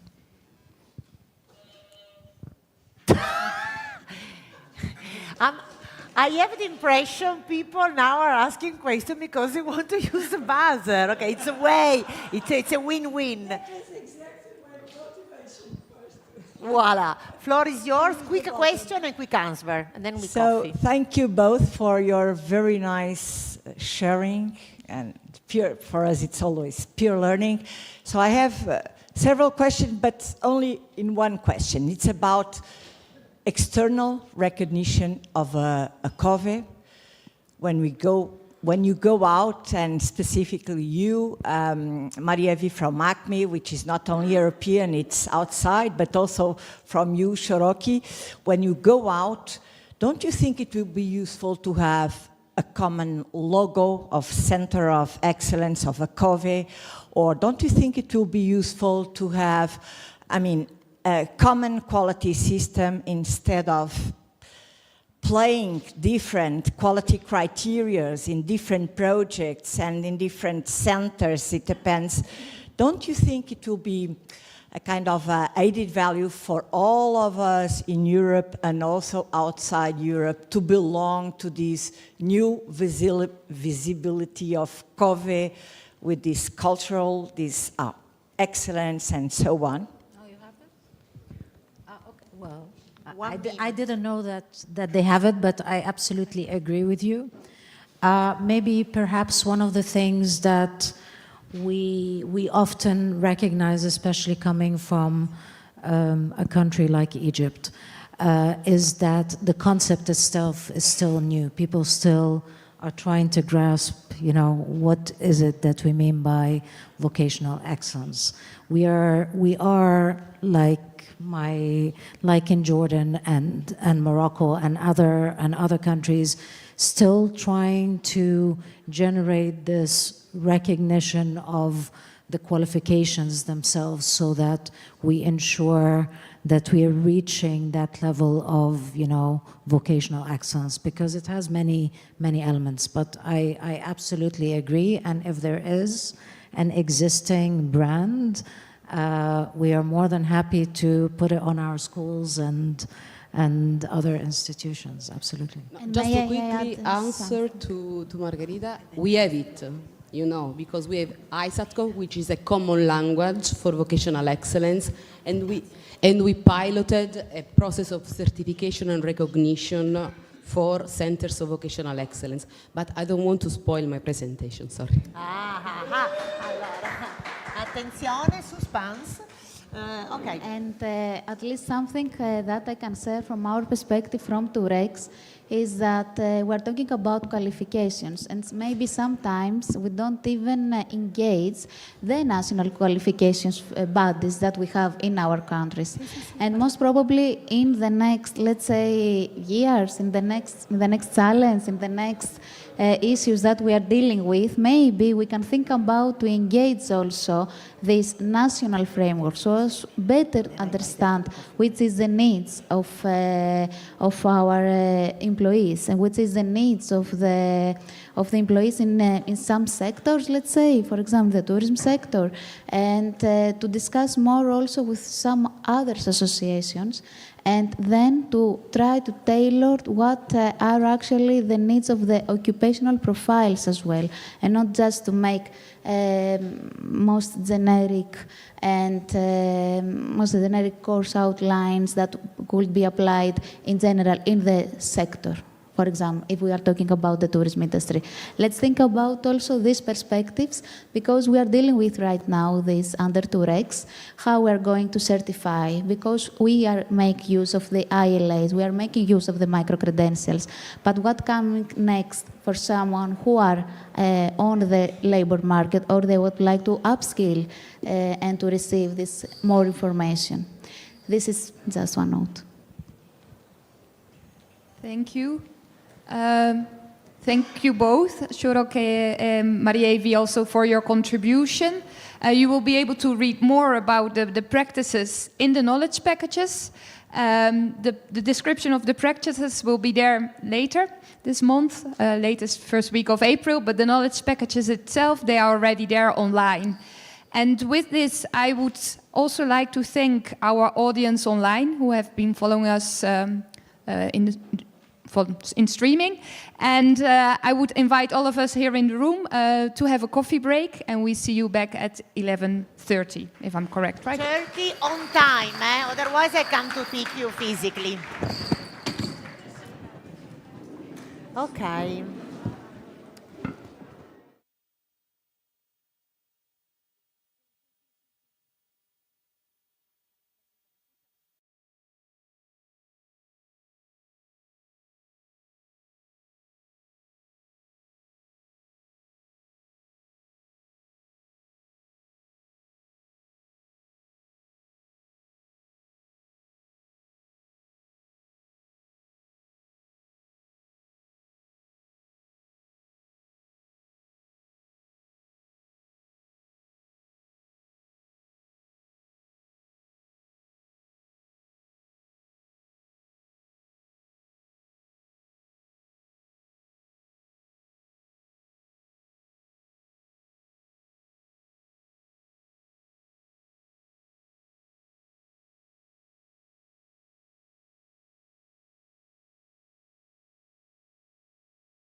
what a center of vocational excellence is and means can have different meanings in different contexts. We have the Erasmus Plus funded COVIS. We have seen already national initiatives. So we thought we will focus more on vocational excellence. And you see, we are ready to work. We will make you work as well during this session, but we will start with the introduction here, and then we will go in different rooms in smaller groups. Want to start with a question. Are the people in this room who have never eaten a pizza? Can you raise your hand if you have never eaten a pizza? And then you actually leave the room if you never had a pizza. So, nobody. Maybe you don't dare anymore to raise your hand, but at least if there are, there will be few. Another question. Who of you have ever tried to bake a pizza yourself? Can you raise your hand? Yeah. That's good. We need pizza bakers in this session, and it's good to have some with some experience. Some already emphasized, okay, you tried, maybe the result was not exactly what you expected, but during the workshops you will have time to exchange your ideas and to come up with your vocational excellence pizza. I'm Dutch, I'm not Italian, but I had also some pizza baking experience, and I thought I share a fond memory of mine. When I was living in Nepal with a couple of friends, we decided that we wanted to eat pizza, and we created our own pizza oven. It was a lot of fun creating the oven. We had doubts whether it would work, because between the bricks air can come in, so maybe it wouldn't get too hot inside. We made the dough, the pizza, and we were actually quite satisfied with the results. A real pizzaiolo would probably say, but we were happy, and we invited friends over the next week to celebrate the success together. So why I'm focusing on these pizzas? When we were thinking about this recipe on vocational excellence, we started thinking about a cookbook on vocational excellence.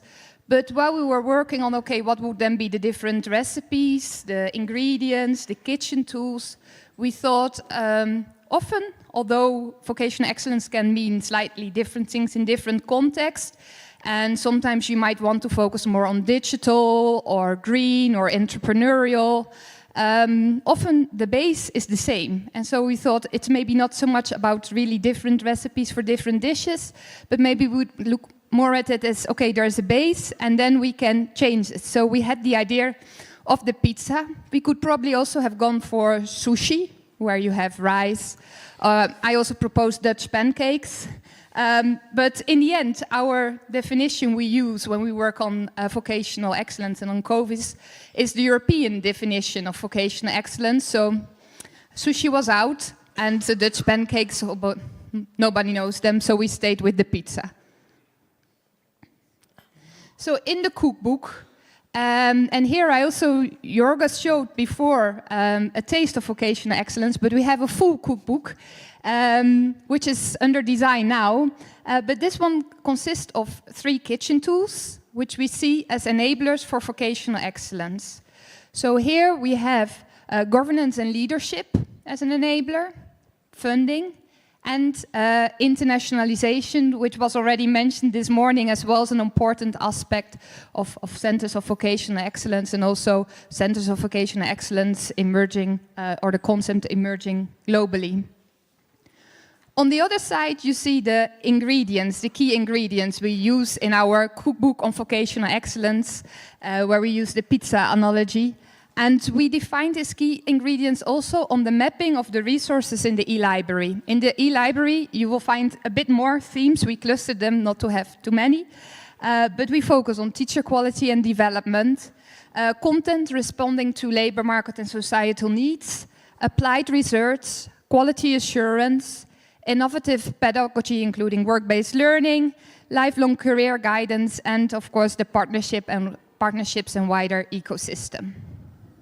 So in the cookbook, you will find a description, a longer description of all of these, and also links to some relevant resources, again, linked to the e-library.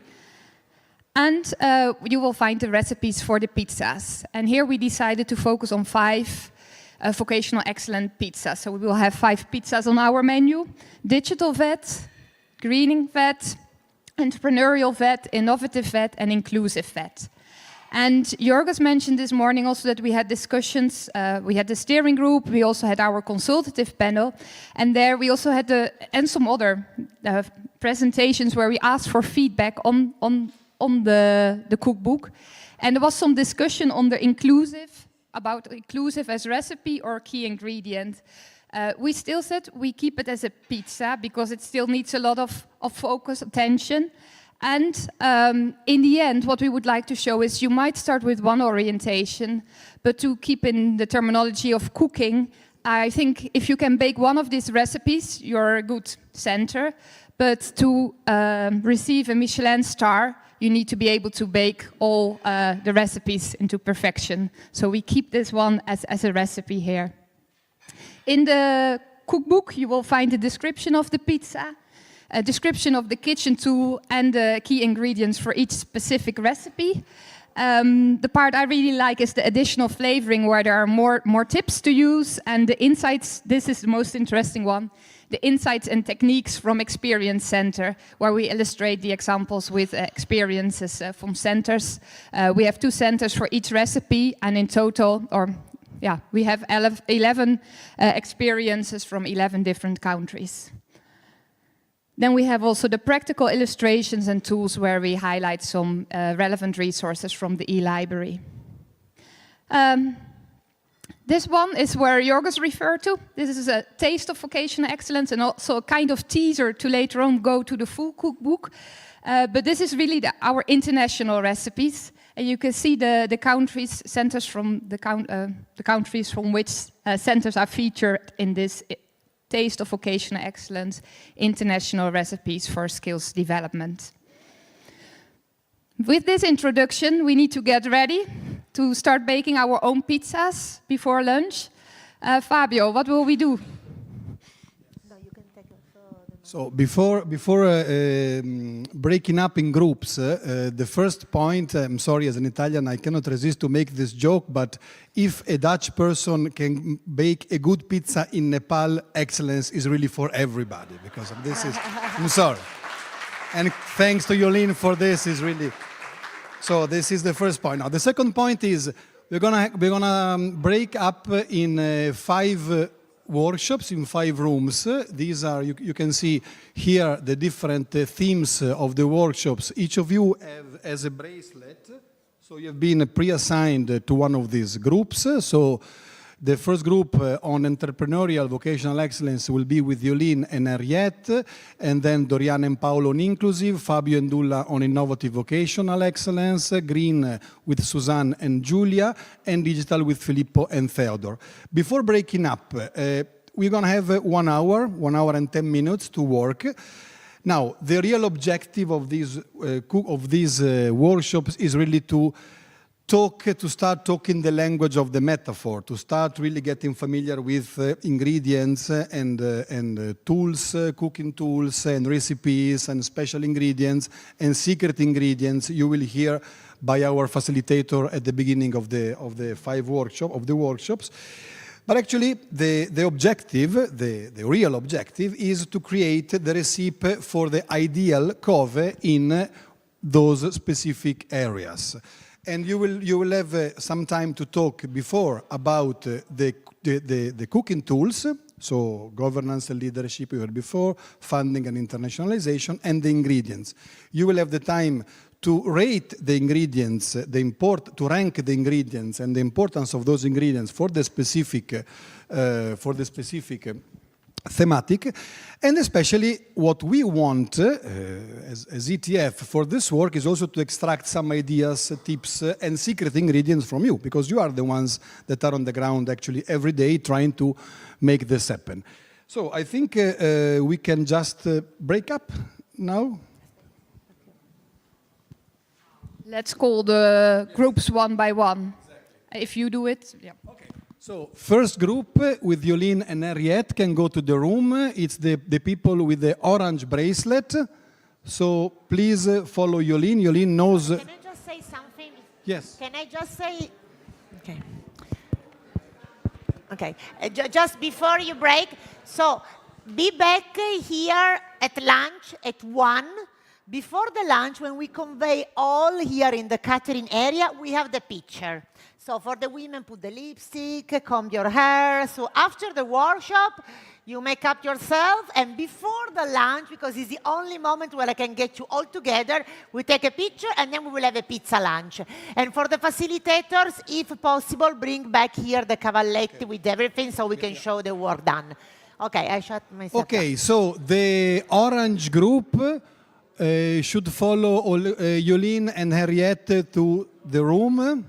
So Yolene is leaving. Please follow Yolene. You should be around 10 to 15 people per group.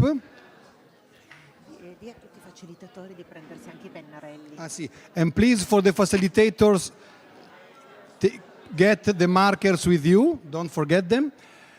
Then, second group. Orange is gone. Orange is gone. If you have a purple bracelet, follow Doriana. Doriana, white jacket here. White jacket. Paolo.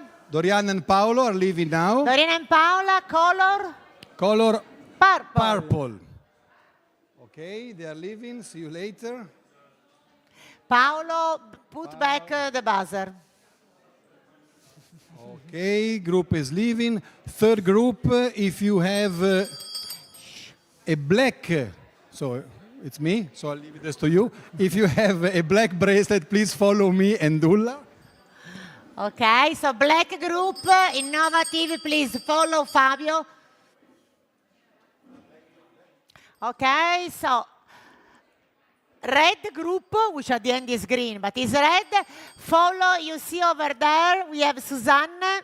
Red group, follow Susanne. Susanne, please take a marker. Take one box of markers with you, good. So red group is going now. Okay. Last but not least, Filippo is already ready with the markers. Plenty of goodwill. Pink group, digital vet. Pink group, you see Filippo. Pink group, Filippo over there with the markers. No, don't worry for the markers have been taken from the facilitators. And you have it also there, but take it if you wish. Okay, all done, all divided. Pink group with Filippo. Okay, thank you all. I see you for lunch.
We are about to start in a couple of minutes.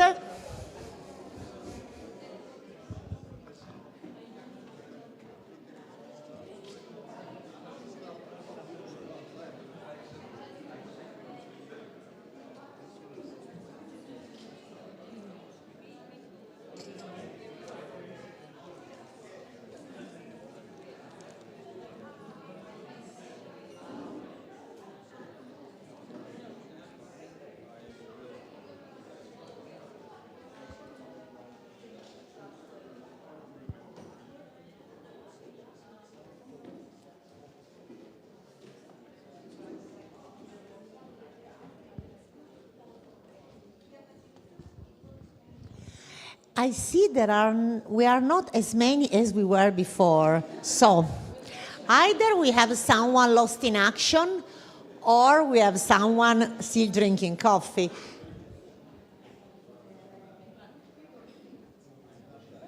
Two more minutes.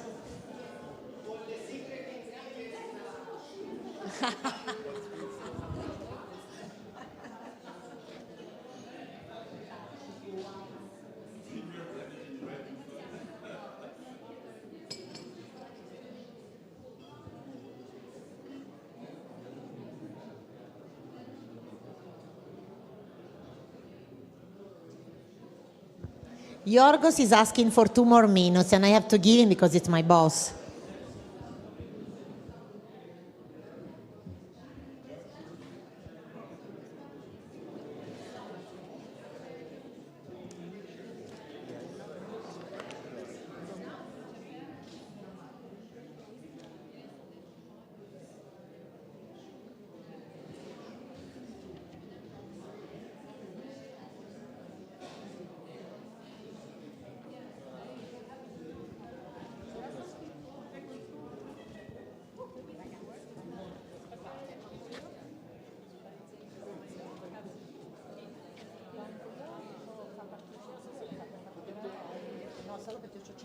Ah, sì, sì, va bene.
Yorgos, can I start?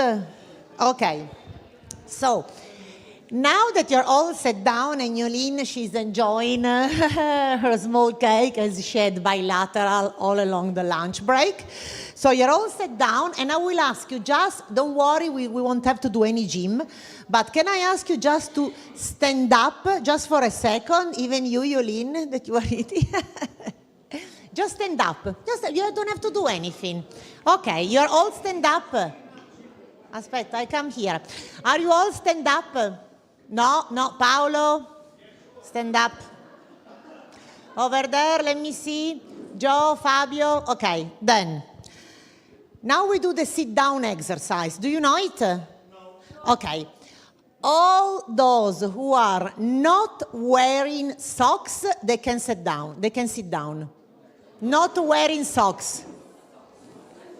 And don't worry, I won't check. All these people without socks? You have socks, no? All those not wearing socks. Qua ragazzi, Allora, so all those wearing heels, they can sit down because they might be tired. You see?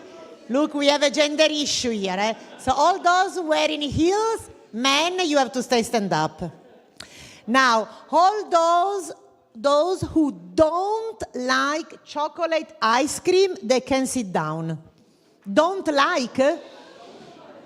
So those sitting down, you don't like chocolate ice cream? Shh, I don't trust you. So now, link to that. All those that don't like, okay, chocolate ice cream, but have a gym membership. Can you sit down? Gym membership? So you go regularly to the gym. Let me see. Okay. So are we sure that, so who sat down that is having a regular gym membership? Are you sure?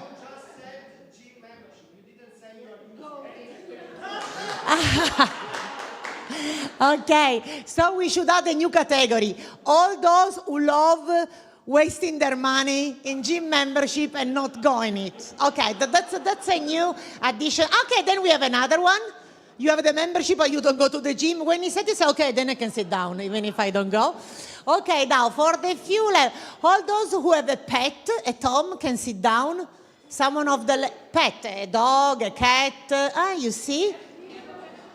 How many we have standing up? 1, 2, 3, 4. Okay, for you, I would say all those who really enjoy my moderation and like the event can sit down. Let's see if I see anyone standing up. Okay, now we are ready. I'm sorry, it was just to energize a bit. After the pizza, how was the pizza, by the way? Nice, and the vitello tonné, did you try it? It's typical from Torino, eh? Allora, now we go back to serious stuff. So, shh. We are about to start the session on the winter camp, the experience from the winter camp, where I will have a colleague of mine facilitating. But before that, we would like to show you a video which is now starting.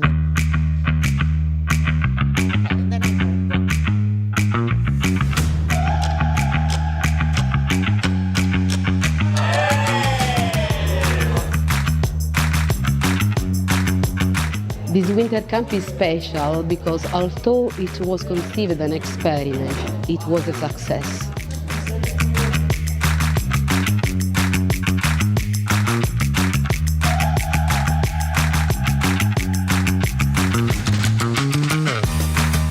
The winter camp is a vibrant melting pot of passionate individuals, all driven to advancing excellence in education and training as a catalyst to socioeconomic growth and competitiveness. What makes it so special is the energy, the enthusiasm, and the incredible sense of unity that all the participants experience during the winter camp. And despite different backgrounds, different knowledge levels, different cultural mindsets, we are all here to support and inspire each other. It's a dynamic, multicultural environment where learning goes far beyond the sessions. It's about meaningful connections, collaborations, and a shared vision for the future.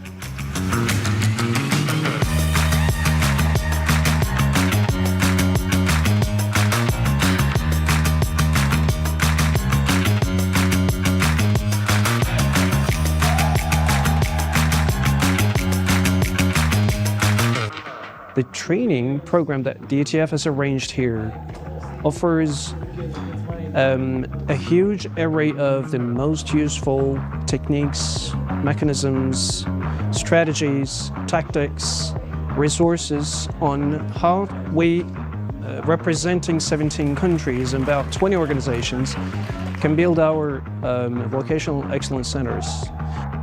As far as I understand or remember, I'm not familiar with any similar tool around the world that offers such kind of large and very important training program, both in terms of quality and quantity. I think it's a great opportunity to meet people with similar ambitions, to learn from others coming from different countries and different contexts, to leave the winter camp hopefully full of ideas but also very important with many new friends that can support you on your journey towards vocational excellence.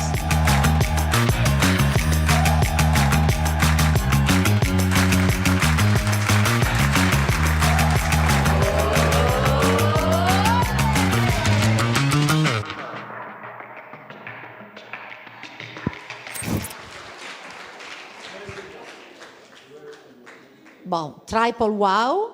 Then having said that, I call Daria Santucci, my colleague, to facilitate the upcoming session, and I leave you in very wise hands. Can you hear me? Yes. Good afternoon, everyone. I'm Daria Santucci, and I'm a communication specialist at the European Training Foundation.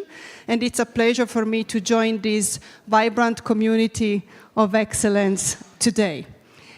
So this session is about the winter camp, lessons learned and way ahead. And I'd like to invite on stage our guests, İlker Akman from the Tofane Vocational Center, Excellence Center in Bursa, Turkey. Welcome, İlker. Please. And also Basant Hussein Hassan, Technical Education Specialist from the Presidency's National Initiative for the Development of Egyptian Industry. Thank you for being with us. So you've all seen the video. We're talking about the first ever winter camp on vocational excellence with 25 participants who were selected out of 60 applications, so a very successful initiative. An idea developed in close collaboration with FVET, EVBB, and EVTA, and with 3 experienced COVES, Grainovet, Talent Journey, and POV Water Catapult, who took care of the content sharing. So now it's the moment to reflect on what has happened. Unfortunately, I wasn't there. I've been told it was a great experience. And with no hesitation, I leave the floor to our guests. So first, I'd like to address the question to İlker, asking you why you decided to apply to join the winter camp, and also if you can share with us some experiences from the camp that you think will benefit your work at the Tofane Center in Turkey. I'll keep my phone, not because I'm texting, but just because of timekeeping. Hello, everyone. I think it's working. This is İlker Akman. I'm working as a coordinator of professional development at the Tofane Vocational Excellence Center, which is located in Bursa, Turkey. Maybe I could just give you a brief background information about COVES in Turkey, because they were established roughly more than 7 months ago within the Ministry of National Education. And the COVE's main purpose is to design some professional development trainings targeting the vocational teachers or technical teachers, I would say, working in wet schools. Of course, while we are carrying out such trainings, we are trying to utilize the advanced equipment and the newest technologies which have been already used by sector companies. So why I applied to the winter camp? It was, when I just saw it, it was like a unique opportunity for me. I thought that I could learn new insights and new perspectives from leading COVES across Europe. That was my first motivation, I would say. And of course, exchanging the best practices. And in my perspective, I believe that it would be quite fruitful, event for me, and will bring new or fresh, I'd say, perspective to my work. These are, I would say, my first motivations, and what I learned from the winter camp, and when I go back to my center, we have implemented a couple of things, but if you don't mind, I'd like to go through my notes, because I want to particularly focus on each day, what we studied, what we discussed during the winter camp. Here, I would mention the first day of the camp.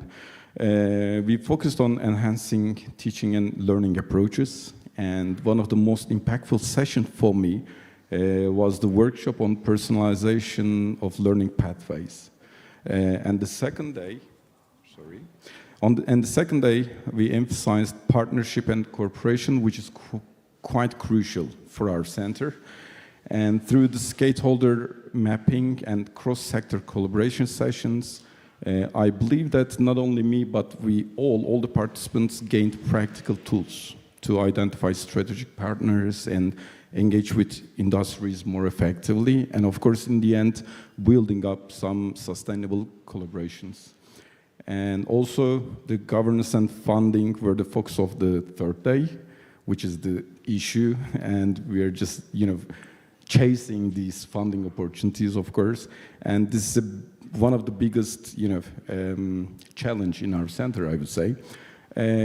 This governance and funding issue, maybe I could just briefly tell you how it works in Turkey.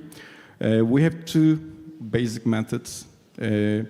Once we design the training modules, and the content of the training is delivered to the ministry, because we're working within the Ministry of National Education.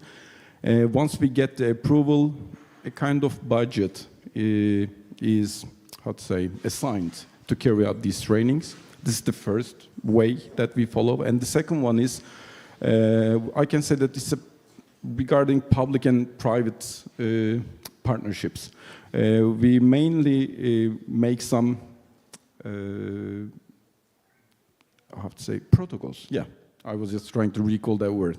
We're making some protocols with sector companies to carry out such trainings. So the third day was funding and governance, and I found, personally, the discussions on sustainable funding models particularly valuable in my case. And the final day, of course. The final day was about ISATCO, or ISATCO. I'm still not sure about how to pronounce it. Can be personalized. Because we had already started. Okay, it's good to hear that. We had already started working on ISATCO, and before the winter camp, we finalized our self-assessment procedure within the 80 criteria under 3 categories. And after we got our results, actually on the final day, this, we dedicated this final day how to develop how to build up a developing plan. Even now, currently, my colleagues, they are working on this development plan and hoping that after I get back to our center, we will finalize this developing plan and upload to the platform. And actually, finally, to sum up about the implementation part, I would say that I consider this winter camp on vocational excellence was literally transformative experience for me. By fostering the industry partnerships and adopting sustainable governance models. And I believe that all these experience and knowledge or insights that I get from the camp, we will further enhance the impact of our center in our region.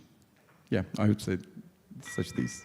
Thank you very much, Ilker. So big applause for Ilker and his sharing. And such a transformative experience, as you said. I really like this definition. Now, over to you, Basan, because at the Presidency's National Initiative for the Development of Egyptian Industry, you work with several schools. And also to you, I'd like to ask why you have applied for the camp. And as we are now 1 month after the camp, more or less, which ideas from the camp have you started to implement or use in your work in Egypt? Okay, thank you. It's fine, okay. Hello everyone. Actually, my name is Basant. I'm working as technical education specialist in the Egyptian Initiative for Industry Development. As you said, right, we have nowadays 2 schools. One of them is specialized in artificial intelligence and second one in supply chain and logistics. Before working in this initiative, actually I worked in the Ministry of Education and Technical Education to improving and shaping new model of technical education in Egypt. It's called Applied Technology Schools, and this model is based on the partnership between public and private sector. Actually, regarding the first question, why I applied for the camp, it was my first time to be outside Egypt in Europe. So actually, it was a really amazing experience. But I really want to know more about EU experts in technical education field. I searched about ICT and its key pillars about teaching methodologies, strategic partnership, sustainable funding, and I was actually want to know more about these pillars. I want to learn actually how to make AVID better. In addition to this, and this closest part to me, I want to meet a professional from other countries and know their experience in improving their institutes or their schools. I think when I know other global best practice, it's very important to know how to evaluate your current position and your organizations are you on the right track or not. So that's regarding the first part of the question. Regarding the second part, which is after 1 month, there is many things. One of them I learned it in the winter camp and start to implement it once I arrived to Cairo, to strengthen and building a stronger relationship and partnership with industry partners to provide a traineeship for students and for teachers too. This was something very important to both of schools. In addition to this, there is, in the camp, actually, there is something I learned. It was very close to my heart, that the importance of involving students and teachers in the decision, in the vision and mission of the school. So once I back to Cairo, I go to the schools and created a lot of activities to keep in touch with the students, know why they are thinking about. We are also used to what is the board think about the decisions, and we implemented to the students. So it was the first time to know what they really need, what they want the school to be. So really, it's really amazing experience for me. Thank you. It's not. Thank you so much. So how many things can happen in 1 month, no? Okay, so as I was invited to facilitate this session, and I am a communication person, I'd like to bring in a communication angle. So let's imagine in a month from now, we will have the next edition of the winter camp. It will be the spring camp, but let's imagine we will have the winter camp in a month from now. I'd like you to imagine how you would promote it, and you are now, let's imagine, from an advertising industry, so let's try to run an advertisement for the next edition of the winter camp in 30 seconds, otherwise people get bored, okay? So the first one, and I'll keep track of the timing very precisely because I'm also half Swiss. Okay. First, advertising for the next edition of the winter camp, Ilker. Okay, I'm gonna pitch my idea since I'm not an expert. I hope you will like it. So, I tried to keep it a little bit funny. I don't know. So it starts with like, are you tired of same old PowerPoints and outdated teaching methods, and want to upgrade your skills? So build epic partnerships and maybe even impress your student for once. So welcome to Winter Camp on Vocational Excellence, and learn cutting-edge teaching hacks and network with industry leaders and crack the mystery of sustainable fundings. This is the biggest issue. And return home with ideas so good, and your boss even might actually give you a pay rise after it. I don't know. Thank you. Yeah. You could steal my job. Yes. Okay, and the second advertisement comes from Basan. So over to you. Actually, there is a side note. I graduated from Mass Communication and Advertising Department, so... No. Okay, the winter camp is where reality meets innovation. It's a chance to see where you are truly stand in the world of vocational and technical education, comparing your practice with the cutting-edge methods shaping the future. So, if you are interested about transforming technical education and want to be part of shaping the future, this is the place for you. Great, thank you. So now I'd like to ask everyone in the room to please raise your hand if you got convinced by this advertisement. You will join the next edition. Yay! Thank you so much. Okay, thank you for sharing your experiences. So thanks to Ilker Akman and thanks to Basant Hussein Hassan. Thanks for being with us. And I'd now like to invite here. You can go back. Thank you so much for being with us. Just please leave me one mic. And now I'd like to call on the floor Giulia Meschino, Secretary General at EVTA, on stage. Hello. You can sit or stand, you choose. Does this work? Okay, perfect. I have a presentation. Yes, so with Giulia, we'll go through the lessons learned from the winter camp, but we will also look at ideas and future perspectives, so the way ahead. Yeah. Over to you. Exactly. Thank you very much, Daria, and good afternoon to everyone. So as we heard from the previous speakers, the winter camp was truly a success. On that week, Nova Gorica became the place to be for those that are passionate for vocational excellence. I was there myself. You probably spotted me in the videos. So I can vouch for the high-level program that has been developed by the three COVEs that hosted us, and all the workshops, the insightful visits that we had, and of course the warm hospitality. It was simply excellent. So just to recap a little bit about what we learned, what we can take away from the experience that we had in Nova Gorica. So we learned that the best way to truly understand best practices is through hands-on collaboration. Knowledge and ideas can only be valuable if you have the opportunity to concretely experience them in real contexts. We discovered that to embrace excellence, we must experience excellence. Sitting around the fireplace, there was a fireplace in Nova Gorica, you didn't see it from the video, but I can ensure it. So sitting around it, we were sharing our stories, our successes, our challenges, and our innovative solutions. And we understood that those that are the challenges in some places, in some countries, might be also the challenges in our places, in our countries. And we discussed on potential solutions that can work even for places that are far from each other.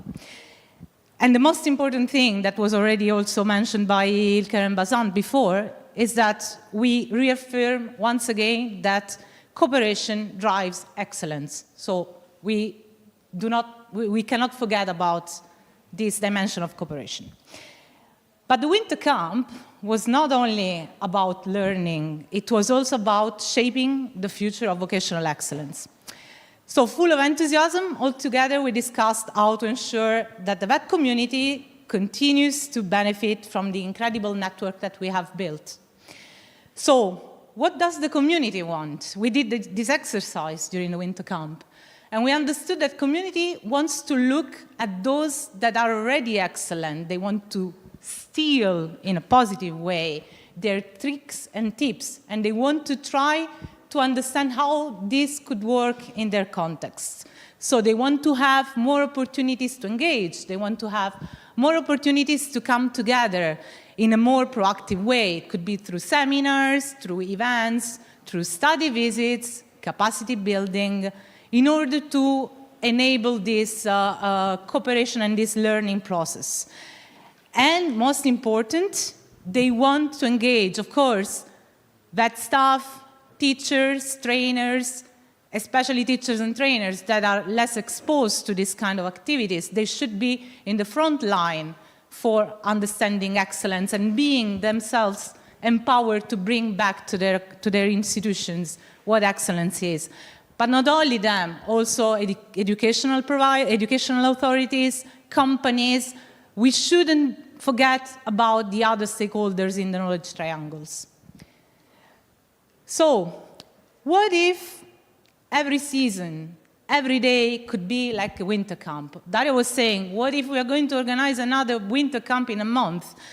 I would say, what if every one of us who wants to experience excellence have an opportunity to say, okay, in a week, in a month, I want to do this, I want to go and visit and experience excellence in this specific sector without receiving an invitation or without having someone else organizing this for them. So what if anyone looking for insights and best practices had a go-to reference tool to find the best peers in their specific sector and go and visit them? So the idea is that to build on the great work that has been done by ETF so far, we had this idea in mind of proposing the creation of a tool that should be embedded in all the work done by ETF. And this tool should be a catalog of vocational excellence. It's an idea that refers not only to a simple compendium of centers of excellence, a list of all those that are considered excellence, but we want to dig a little bit more deeper. And we propose something that works like a dynamic hub of seminars, study visits, learning opportunities provided by those institutions that are considered excellent. Why this? Because we strongly believe that providing this kind of opportunities will promote the internationalization of vocational excellence, strengthen the collaboration between institutions, businesses, and educators, but also encouraging lifelong learning practices across all levels and expanding this network of excellence. So the catalog, in our idea, will be a fundamental tool for knowledge transfer. So there will be opportunities to share best practices, innovative methods, strategies for internationalization, but also capacity building, because we learned that capacity building is really important to leverage excellence also from a bottom-up level. So strengthening best stakeholders, especially those that are new to the concept of vocational excellence. And last but not least, transnational partnerships. We are all very much convinced that through building transnational partnerships, we can influence each other, and we can learn from each other, and we can spread this concept of vocational excellence around. So a catalog of vocational excellence should include this kind of opportunities for a training center to look what is interesting, get in contact with the reference that are providing this kind of opportunity, go and visit them. It is based on key elements like inspiration, so showcasing exemplary vocational training practices, collaboration, as I said, encouraging partnerships, innovation, that is very important when it comes about highlighting the emerging of new technologies and methodologies, but also equity, ensuring that those who are not yet at that level have the opportunity to start their journey and become excellent. And last but not least, sustainability, promoting eco-friendly practices and practices that can also last for long. So I want to close with also my pitch here. So the journey towards excellence continues. Let's be all part of it. Thank you very much. Thanks a lot. Thank you, Giulia. Thank you, Giulia Meschino from EVTA. And thank you all for following this section on reflecting on lessons learned and way ahead, and looking forward this catalog of transformative experiences. Thank you very much, and back to Simona. Thank you. thank you. Okay, I finally find one. Okay, is there any question, remark, comment before I call here on stage the dream team? No? You're all awake? Alive? Okay. Allora, I think I pass the floor to the so-called dream team, Yorgos Dissimios and Doriana Monteleone. They will be with us. Bravo, bravi, bravi. Excellent. Tifo da stadio.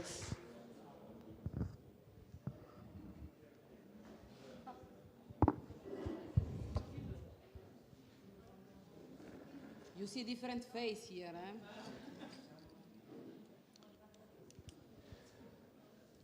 Okay.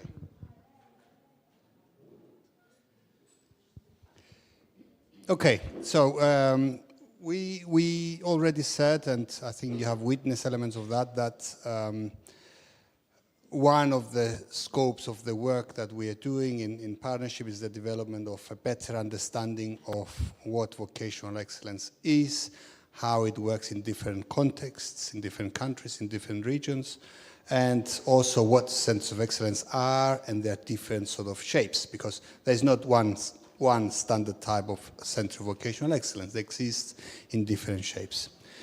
For that purpose, we use ESATCOF, and you have heard, and you will hear later on from Doriana, the findings of ESATCOF out of 130, I think, centers of excellence that they have tried it.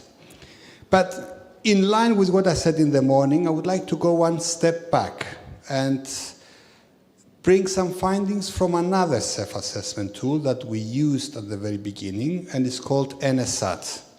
We're not very good at inventing names, I think, with our self-assessment tool. So that is NSAT, meaning the self-assessment tool of NE, of the network, and then you will hear about ESATCOF. For this purpose, we asked a colleague, Mircea Pătescu, whom you see on the screen, to prepare an analysis of 3 rounds of NSAT. NSAT goes back in 2020. So we have done 3 rounds until today, and there's an important wealth of information there that we want to use and bring forward. So Mircea, unfortunately, he had a personal incident and he had to fly yesterday immediately back home. So he asked me to step in and make his presentation. And then I asked Doriana to step in and help me make the presentation. So, I'm Mircea now, yeah? So, we started in 2020. Remember I said that N Network was launched in 2020, and with that, of course, we launched this tool, a self-assessment tool that was based on 10 dimensions. Keep this in mind, that in this tool we're talking about these 10 dimensions, whereas in ESATCOF we grouped indicators under 3 dimensions, and of course the number of indicators is 570. So 577. So the 2 tools are compatible, but they are very different in the sense that, of course, ESATCOF is much more elaborated tool. Now, ESATCOF will continue to be used, and we will show the results, as I said, and we rely on that because we feel that it could be a global repository of information about how centers of excellence behave all around the world.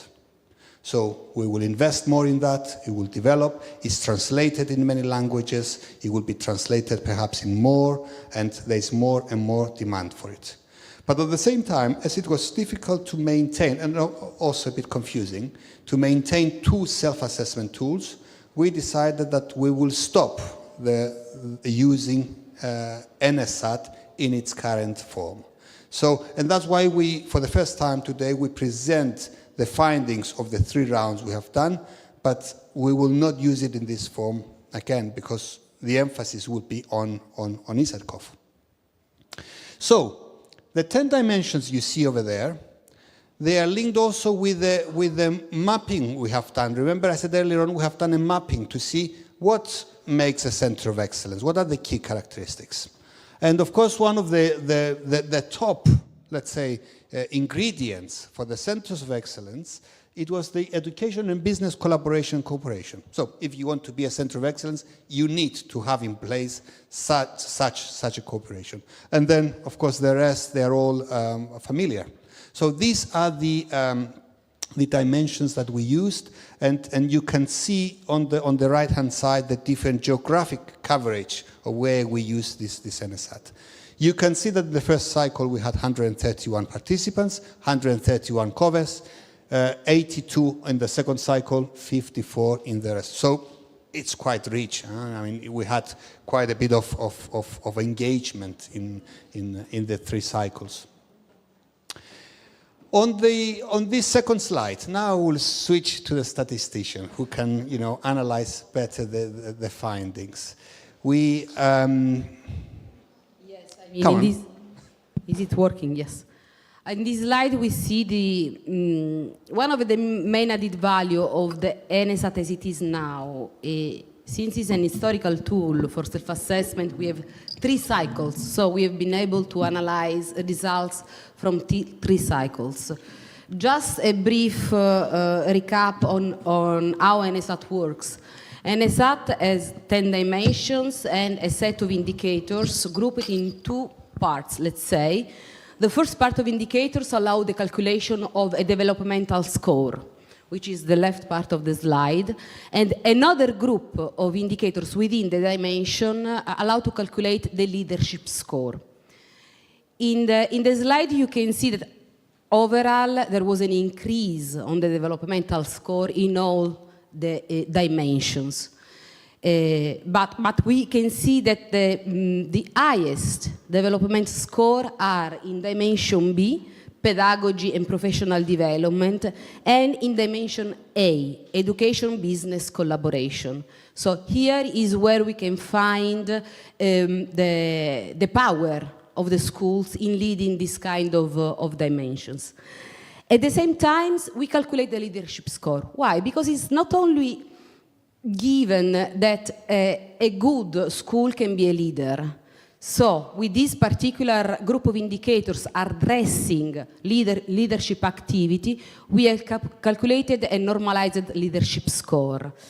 This is interesting because, as you can see, as I said, there is not a mirroring of the developmental score. There is a consistency only for dimension B, which is pedagogy and professional development. But I want to underline dimension G here. G is going green. Is the dimension in which we found the biggest increase over the 3 cycles. So it's areas of excellence in which we are improving the capacity to lead specific thematic excellence. And that's it for this slide. Let me make an assumption, Dorian, and tell me if that is correct. So one could say that in the 3 cycles you have an improvement going to the leading level, let's say, meaning that a center of excellence can influence others. That's what the leadership means in this case. Yeah? And if you look at the green one, so the ability of a center of excellence to contribute to the green transition, let's say, we see a big increase. One assumption could be that in these years we're talking about, COVID included, this is 2020, 2024, certain policies, certain practices have actually inspired the work of centers of vocational excellence. So that could be perhaps one assumption, Doriana, that like anything else, the centers of excellence, they grow and they develop with the policies. This is a message also for the European Commission as well, that the more policies we develop, the more we look into things, then that will help the practitioners on the ground to grow and develop further. Would that be a right assumption? Yeah? Okay. Approved. So what are the findings from NSAT? I think the first one we have covered it already. So the scores have genuinely increased over the 3 cycles. The COVES maturity level also shows positive development. Again, I will try an assumption here that vocational excellence, especially centers of vocational excellence, is a relatively new policy area. Yeah? There are references of it that going beyond 2018, and in documents of the European Commission you will find such references, also in Copenhagen process and so on. But as a policy as such that grew and supported through an Erasmus Plus program is relatively new. So you can see perhaps again the influence of that in that maturity level, that as the policies mature, then of course the results will be better. It's difficult to detect reasons for good performance, yet the development level seems to go hand in hand with strong networking. So I think what it implies here is that it's difficult to say what are the reasons that influence certain improvement, but definitely we know that cooperation between centers of excellence would have a positive result. And again, we're talking about cooperation at international level, yeah? And that has an important sort of value. So important to keep that. Success is linked to engagement in clusters. In ENE, in the network of ETF, in 2020, one of the network grew up very, very easily, very organically, very, very fast, in fact. There was a lot of interest. I said for Moldova in the morning, but we had from many countries interest to join the network. What was difficult was to get the centers of excellence to work together in a given area. And therefore, we decided to promote that sort of exchange. The centers were cooperating with us as the owner of the network, but not between them. Also, between the same country, sometimes you didn't have that sort of cooperation. So we wanted to boost that. What did we do? We have put small amount of our own funds into small clusters, small groups. We started with autonomy and public-private partnerships. We asked one experienced center of excellence, in that case it was Omnia in Finland, to lead a small group of centers of excellence that would have an interest in governance and to look also into elements of public-private partnership. They have developed that. With this small amount of funds we did, they organized the group, they produced their own findings. I think at some point we might need to show those as well. But it was a way to get them to work together. Then we moved into work-based learning, and we had there a center of excellence from Latvia leading that cluster. The year after, we developed the Greta network sub-initiative under ENE, which was on greening, the one on social inclusion, the one on digitalization, the one on entrepreneurial COVES, the last one we had. So we had to boost a bit. We had to help it grow, this sort of collaboration, but then you see that had positive results. The last point, the other point, reasons for better performing countries, regions may be related to traditions. I think that is an obvious. We don't see the same growth in all countries, and that is linked, of course, with the traditions of the countries. I see the bell coming up. Okay, so Simona is warming up the bell. Then the regional clusters have some country-specific strengths, weaknesses, which are only partially explained by our analysis. I think this is an important comment to make a distinction between national sort of reasons and regional. And we are testing the idea, for example, of working with centers of excellence in Central Asia region. And therefore, it makes sense within that sort of group where there are similarities in traditions, in different other areas, to see how that sort of regional cooperation works. And that would be an interesting element. And I close with a key message from our analysis that excellence in work leads to excellence in leadership. Obviously, improving as a center of excellence in all those criteria puts you into a leading on the driving seat as well to influence others, and I think that's very important. Doriana, Anything to add on those, or you want to go straight to the I think I need to go straight, so otherwise Simona will... It's always my fault. Ok. Allora, Yorgos already said that NSAT was our first self-assessment tool. And we used the experience we gained from NSAT played a crucial role in shaping the development of ISAT-COV. What's the difference? There is not a substantial difference between the two tools. It's a different perspective of trying to frame excellence. This is why is in our pipeline, and now I'm looking at Jolene, a mapping of the NSAT framework against the ISAT-COV framework. Because the added value of ISAT-COV is that we arrive at indicators level. We provide measures. So we thought it was a good possibility to start from the experience of NSAT, but use a more effective tool to analyze vocational excellence. So ISAT-COV is the international self-assessment tool for Center of Vocational Excellence, and want to support vet providers, centers to reach excellence. One of the main objectives of this tool is to foster a culture of self-reflection and collaborative improvement.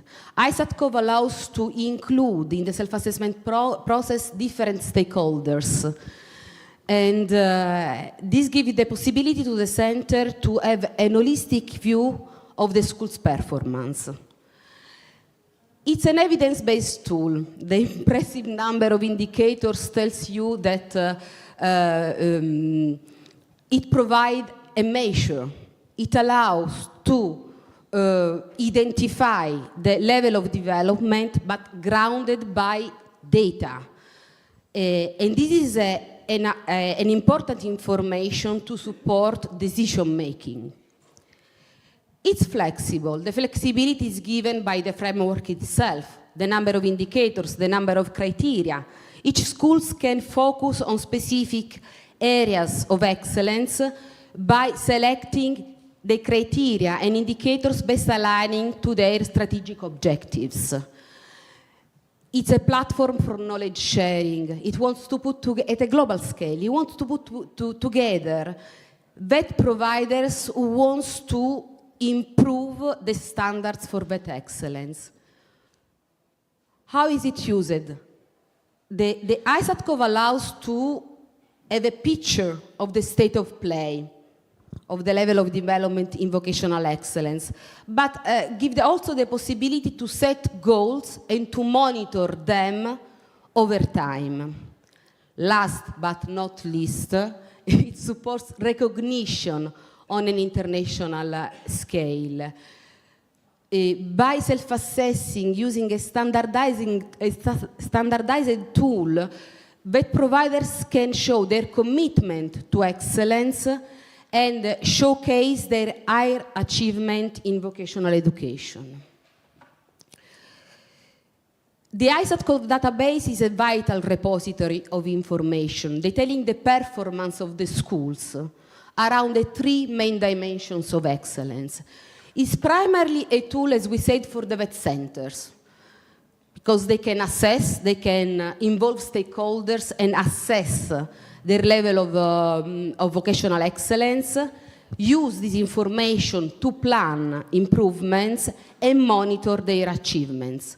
But when assessing through ISAT-COV, vet centers can also decide to share information about their school, their performance, and to make their best practice accessible to other vet providers, supporting an environment of collaboration and continuous improvement. In this way, vet centers using ISAT-COV can be inspired by other centers and also identify areas of collaboration. Now, we already said, I don't remember who said that, about 130 COVEs already used ISAT-COV. So we are moving from NSAT to ISAT-COV. The first, this analysis, the preliminary analysis, is done on a data set of 61 completed self-assessment, which means including also the criteria scoring from 18 different countries worldwide. The first result is that alignment with the labor market needs are on top on COVE's agenda. Why? Because in this slide you see the top 5 selected criteria, the 5 criteria most frequently selected by our sample of schools. And they recognize the importance of ensuring that VET programs are not only up to date, but also effectively prepare students for the ever-evolving job market. And this can be done through an effective collaboration with employers and employers' organization, which plays a crucial role in shaping curricula and teaching methods. Only by engaging with industry stakeholders, a school can ensure that the skills provided to their students really meet the labor market demands. So they are increasing their employability and their readiness to contribute to the workforce.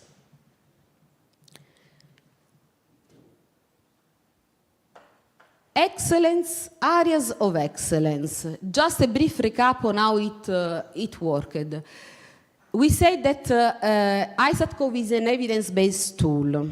It allows to collect the perspective of the stakeholders, of different stakeholders at indicators level. This information is then used to assess the performance of the schools at criteria level. What you see here are the top 5 areas of excellence, which means that the criteria scored 8 or above by the majority of the schools on a scale from 0 to 10. Of course, the first information that gives us this kind of result is the possibility, the opportunity to identify areas of collaboration, innovative ideas from other centers, so to foster peer learning. But if we look at them from a different perspective, Yorgos, also in view in the Union on Skills Policy initiatives launched by the Commission, we can also try to identify some potential policy implications. For example, PC6 underline the importance of promoting VET pathways as appealing options for learners and ask national policies to enhance VET visibility and integration with broader educational system. TL6 demonstrate the critical need to include and engage all learners, removing barriers and adapting curricula. And this push for policies towards a greater inclusivity and support mechanism for disadvantaged groups.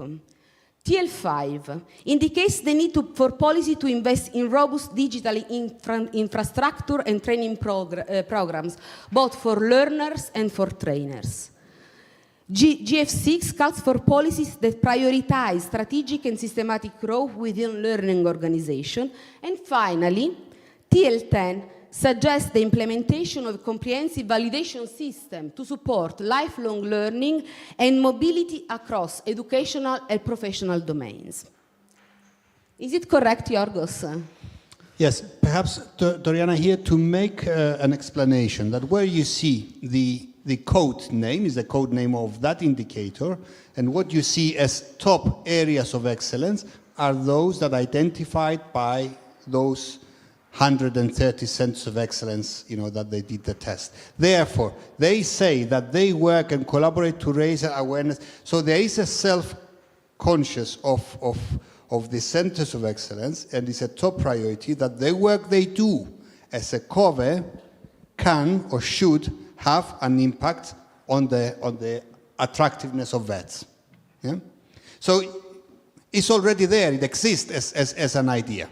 If it happens or not, that's another story, but it's there as an idea. Engages all learners, so the notion of inclusion is embedded in the centers of excellence. When they do their functions, they believe that they need to be inclusive. So it's there, it needs to be developed, but it's there, they have it. Integrate digital and online learning. So saying it in other words, they believe that you cannot be a center of excellence unless you do that. And it's a top priority. Develops strategically as a learning organization. Doriana said earlier on, this is for the center of excellence, it's not just input from one person. ISATCOV doesn't work on that basis, yeah? It's not input from one person. It's input from different actors of the Center of Vocational Excellence. Therefore, there is a holistic approach, and therefore there is a strategic element in it, and is well recognized. And of course, recognizes, validates, and documents learning and skills. That again is perceived as a key function of a Center of Excellence, and is a top priority area of excellence in those we have asked. Back to you, Doriana. Thank you, Yorgos. Allora, these considerations confirm our understanding that an excellent vet system must be supported by a comprehensive policy approach to improve its effectiveness, attractiveness, inclusivity, and alignment with modern educational and labor market demands. My last slide, may I will be quick. Allora, thank you. Just one point, I will be quick here. Interestingly, the most popular criteria for excellence are not the best performing ones. Why? Because vet providers self-assessing using ISATCOV put in their self-assessment also those areas that they want to improve. So even if they don't score high, they want to put in their self-assessment because they are using ISATCOV as a monitoring tool. They want to identify this area, set goals, set measurable goals, set some measures, and monitor them over time.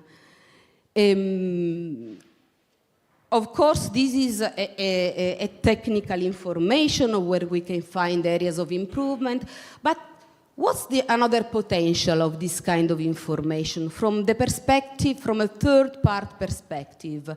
These are areas in which COVES want to work, and potentially from other vet providers could be an opportunity to create synergies and work together to improve toward vet excellence. It's the possibility to create partnership, no? And to drive collectively a positive change in vet. Now, I will not go into details here, but what I want just to say as a conclusion is that collaboration, innovation, and sustainable practice will be key to overcome challenges for Center of Vocational Excellence. And what we have understand from this preliminary finding is that ISATCOV is not just a repository of performance metrics. It's a catalyst for continuous improvement and innovation. Thank you.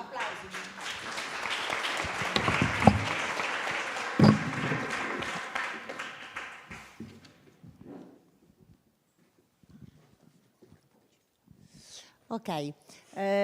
Fabio, is there any question? Okay, let me just try. Are all the buzzers still working? Can I just, brava? This table? Okay. That table? Okay, so it means you are alive. Buzzer are still working. Do you have any question for our distinguished dream team? Not all together, please. Okay. Thank you. Maybe one question. Once the vet centers have done this self-evaluation, do you support them to implement an action plan? to provide guidelines so they can see how they can take the most of this report.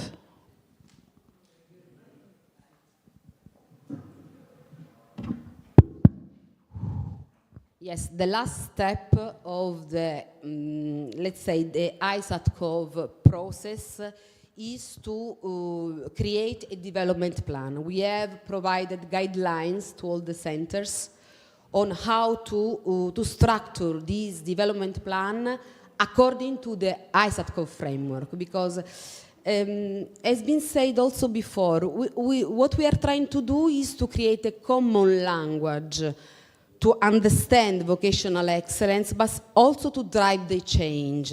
If we don't create contact points among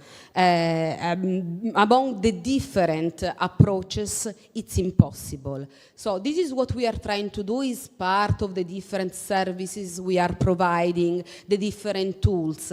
There is a guideline for the development plan.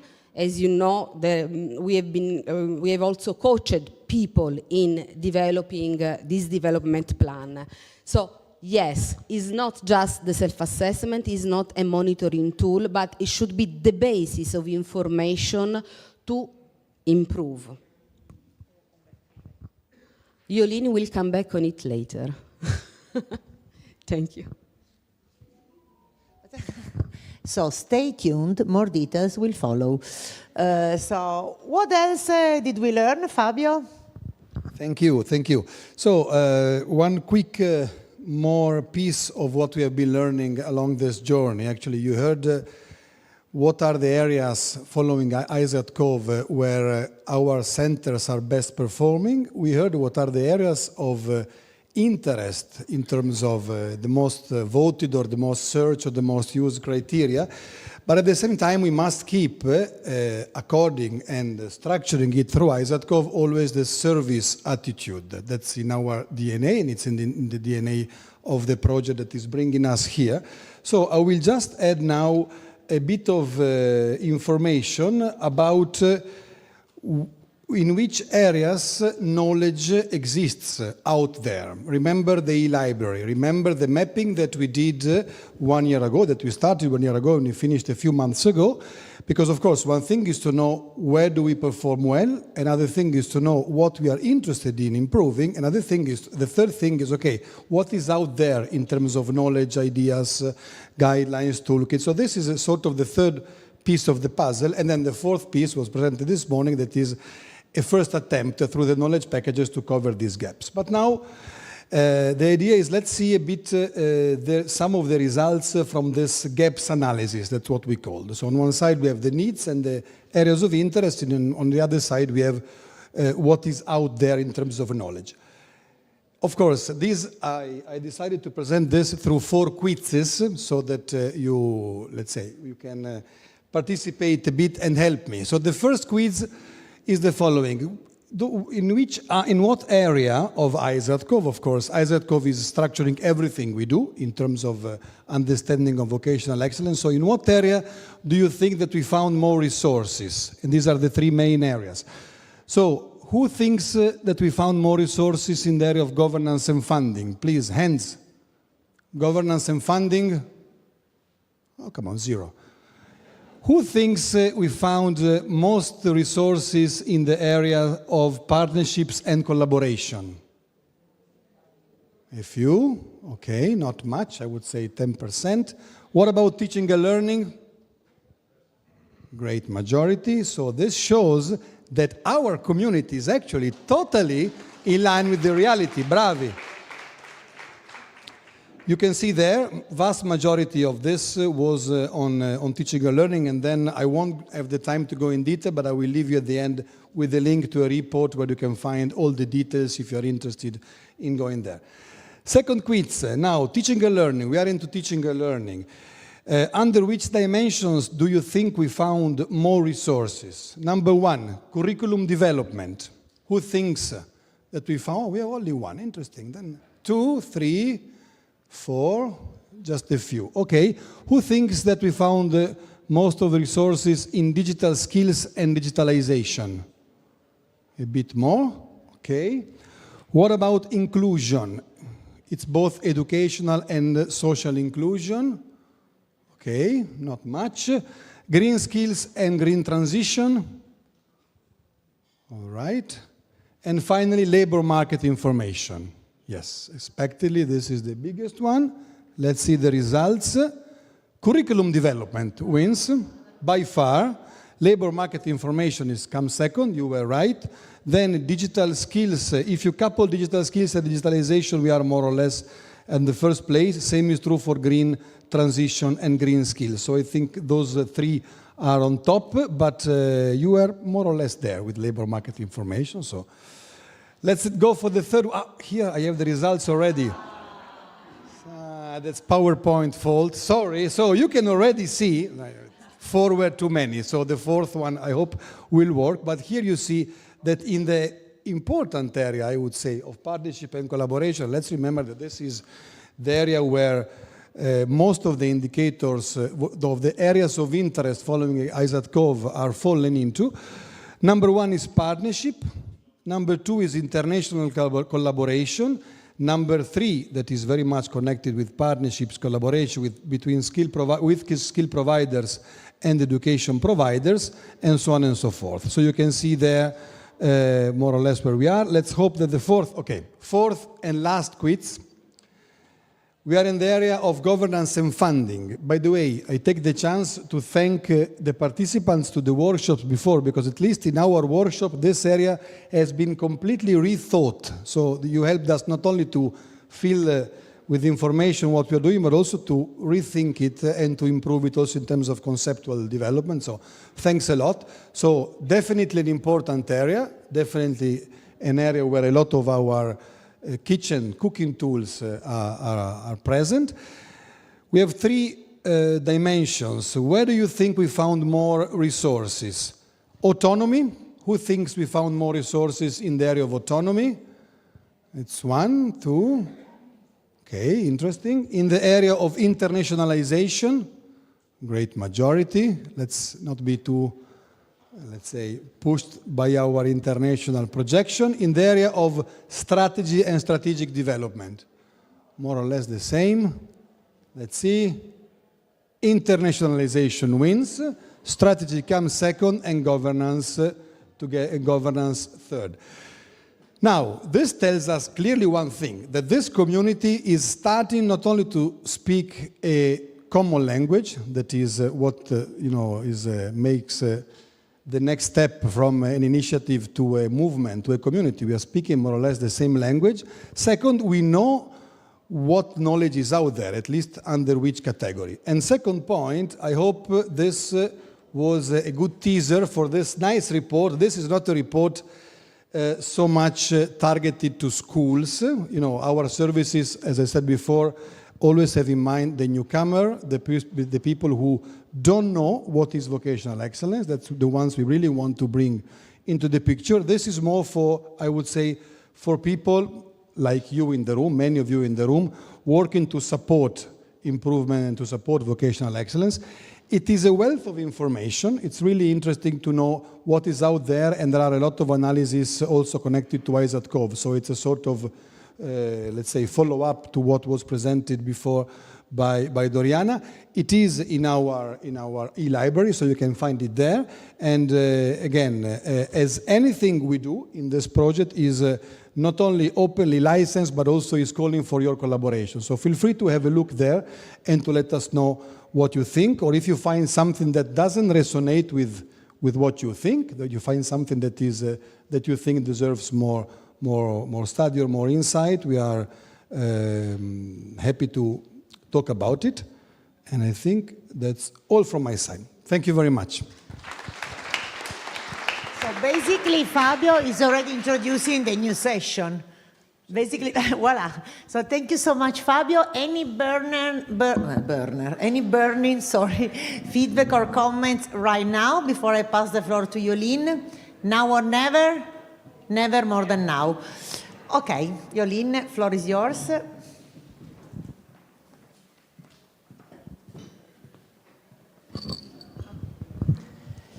So we heard about the results of ISAT-COVE or ISAT-COVE. You said, sometimes I use one and then I use the other, but it's the same. Maybe that's the only thing we still need to clarify for the common language.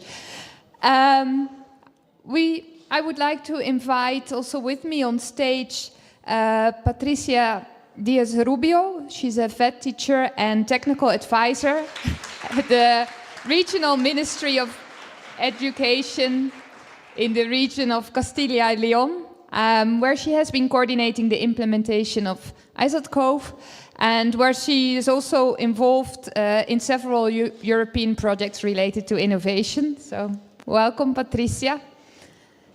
And I would also invite Maria Raszkowska, an English lecturer and certified career development facilitator, and now working as a project coordinator at Nicolae Karev Regional Vet Center in North Macedonia.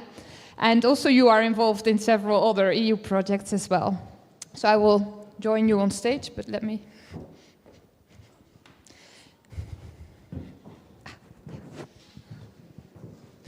So during this session, like in the previous one, what Doriana presented was really the results of all the centers. Sorry, I got yeah, exactly. We saw the results of all the centers that have been using ISAT-COVE already from the pilot phase, and we reached almost 130 centers. And in this session, we will also look at the experience of the centers of vocational excellence themselves who have been implementing ISAT-COVE. And here you see the different schools that have been, or different schools, the centers from different countries. You only see the countries because if I would list all the centers, it would take even more space. But during the second phase of internationalizing vocational excellence, we have been implementing ISAT-COVE in 3 different waves. And so we had the first wave already from April to July 2024. And there we had 13 centers participating from 7 different countries. In the second wave, from September to December last year, we had 62 centers from 10 different countries. And you will probably see a high number from Spain. That's also why Patricia is here, because we had a specific approach implementing ISAT-COVE there. And then we had the last wave, which was a kind of combined wave, because all the participants in the winter camp, before joining the winter camp, they have implemented ISAT-COVE. And also we had the regular third wave, where we had another 21 centers from 11 different countries participating. So in total, over these 3 waves, we had 112 centers participating, coming from 34 different countries, so really reflecting the international dimension of vocational excellence. Also, what I would like to mention here as well is that ISAT-COVE at the moment is available, and not to forget any language. I use my notes in English, French, Spanish, German, Polish, Italian, Romanian, Turkish, Arabic, Georgian, and Ukrainian. So the tool have been translated in many countries, and therefore it's much easier to use it in your national context. So also to come back also to the question before from Claire, I will explain a little bit about how we support the schools in implementing ISAT-COVE. And here we used 2 approaches. Most of the centers you've seen listed, like of the 112 centers, we supported with a coach. And we had different coaching groups in different languages. And these coaches, they organized for their groups of centers they were coaching or supporting at least 3 webinars. One webinar really to explain, like, okay, how do you plan ISAT-COVE, the implementation of ISAT-COVE, and how do you design your self-assessment? Because Doriana mentioned also the 3 dimensions, 23 criteria and 577 indicators. But of course, we don't expect from any center to include all, because that would be way too many. So the first webinar really focused, okay, on how do you select the relevant criteria and indicators for your center in your context. Then there is a second webinar focusing on how to interpret the result. Doria mentioned as well, it is evidence-based. The tool helps you to collect feedback from all the stakeholders you work with. But that means that for all the indicators you get a kind of scores, because the tool sends out a survey. But there's no automatic scoring at the criteria level. And so it means that you as a team, you need to interpret the results to come up with the final score for the criteria. And that's this third webinar. And the last one focuses on what is the next step. Because we assume that centers implement IZAT-Cove to set goals for the future, things they would like to improve or to further enhance. And so the last step is to support the centers in creating this development plan. And we have developed guidelines, and the coach follows up on that as well. The coach is also following up in between with the individual centers. Maybe a question, how many of you here in the room have implemented IZAT-Cove? So quite a few already. We count as well. Yeah, you can, for sure. So you have the experiences with the coaching. We don't follow up. For us, the support we provide ends with the development of the development plan. Then it's up to the centers, but of course with all the other support services like the knowledge packages, the cookbook, the winter camp, we try to further support centers to get the tools, to get the resources to be able to implement their development plan. So also I would pause here because Maria, you were also part of one of the coaching groups. And my question to you is also, like, Nicola Karev is one of the 5 regional vet centers established in North Macedonia now. 2 more will follow. The regional vet centers are state institutes with attributes to excellence, to vocational excellence. And they should function as a role model for the other vet providers in the region, right? Yeah. So could you briefly introduce to us your center, Nicola Karev, and also explain why you decided to use IZAT-Cove? Thank you. Good afternoon, everyone. First of all, I would like to share my pleasure that I see so many familiar faces today and tomorrow, of course, and people we have cooperated with, we will cooperate with, and hopefully meeting new people for new partnerships as well. I work as a project coordinator in Nicola Karev Regional Vet Center. The history of the center goes back, the history of the institution actually goes back in the 1940s, when it was established as a small vocational school with only two vocational departments. And as years went by, and with the development of education and the development of industry as well, an issue was posted on the importance of improving vocational education and training in the country. Functioning as a municipal high school by the end of 2023, with a decision by the government of the Republic of North Macedonia, we were transformed into a regional vet center, one of the 2 regional vet centers in the second wave of transformation, together with another regional vet center in Veles. And the focus on and the importance of the regional vet center is put on improving formal education, underlining the importance of adult education and verification of informal and non-formal learning.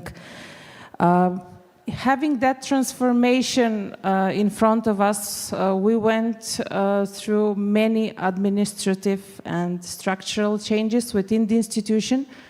And in doing so, we found that we need some tool which we could use to see where we are, what we do best, and where we could improve. And that's how IZAT-Cove or IZAT-Cove actually came by. We consider it coming at the right time because it came immediately after the transformation of our institution. We see IZAT-Cove not only as an evaluation tool, self-evaluation tool, but as a tool in which we found criteria which we could use to see our strengths and to find our areas of improvement at the same time.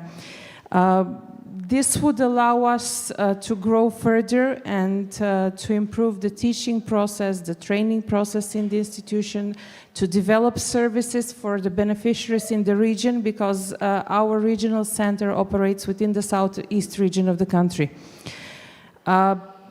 Simultaneously with finding ourselves, let's name it that way, we found that ISATCOF offers opportunities for collaboration, because the platform itself provides matching with vocational excellence centers which focus on the same strengths as we do, which have the same areas for improvement as we do at the same time.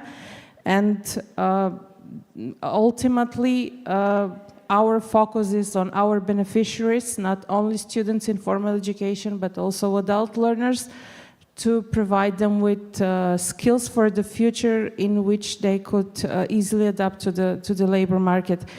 We found ISATCOF as a tool which helped us further develop ourselves, and by already receiving the certificate for Committed to Excellence institution, we won't stop, because this is just the beginning of a challenge, because we will go definitely for the certificate of excellence in the future.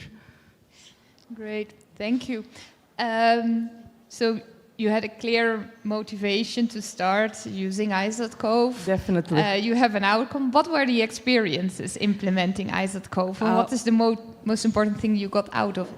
Well, when we had the first coaching, actually, we found it challenging, because our national legal requirements require that all schools, no matter primary or high schools, to do self-evaluation every 3 years.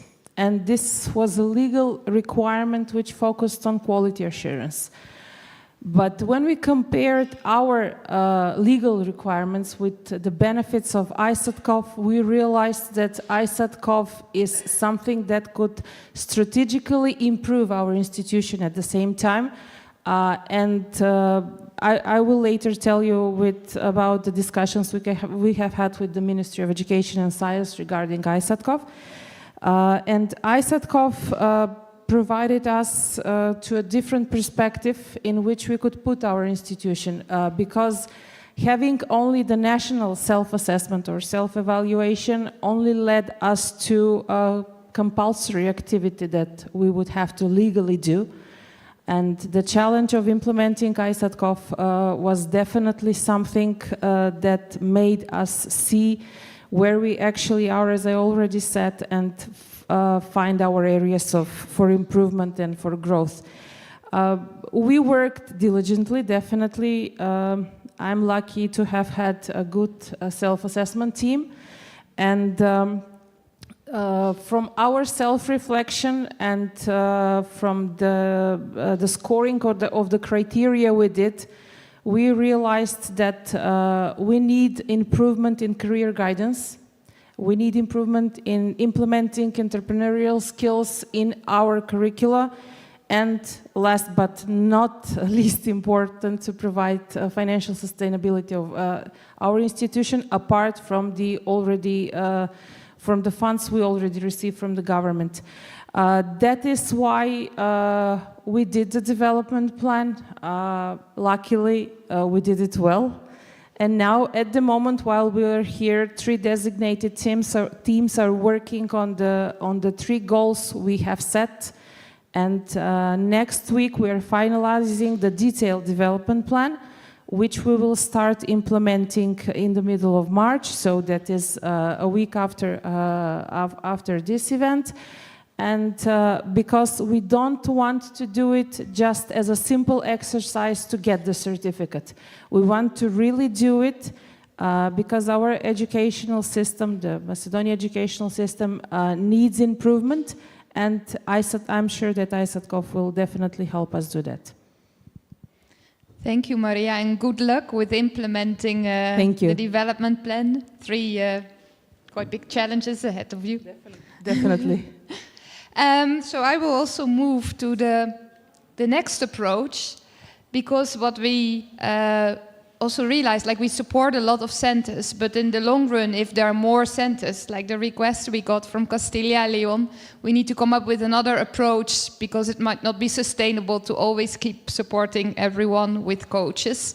And so here we had a conversation and we said, okay, we will collaborate, we will provide the backup, and you will organize the implementation. So the Castilla y León Department of Education, they have been certifying already the schools in the region as centers of excellence based on the European model since 2020, right? And in 2023, 8 schools from the region participated in the pilot of ISAT Cove in the previous phase of the project.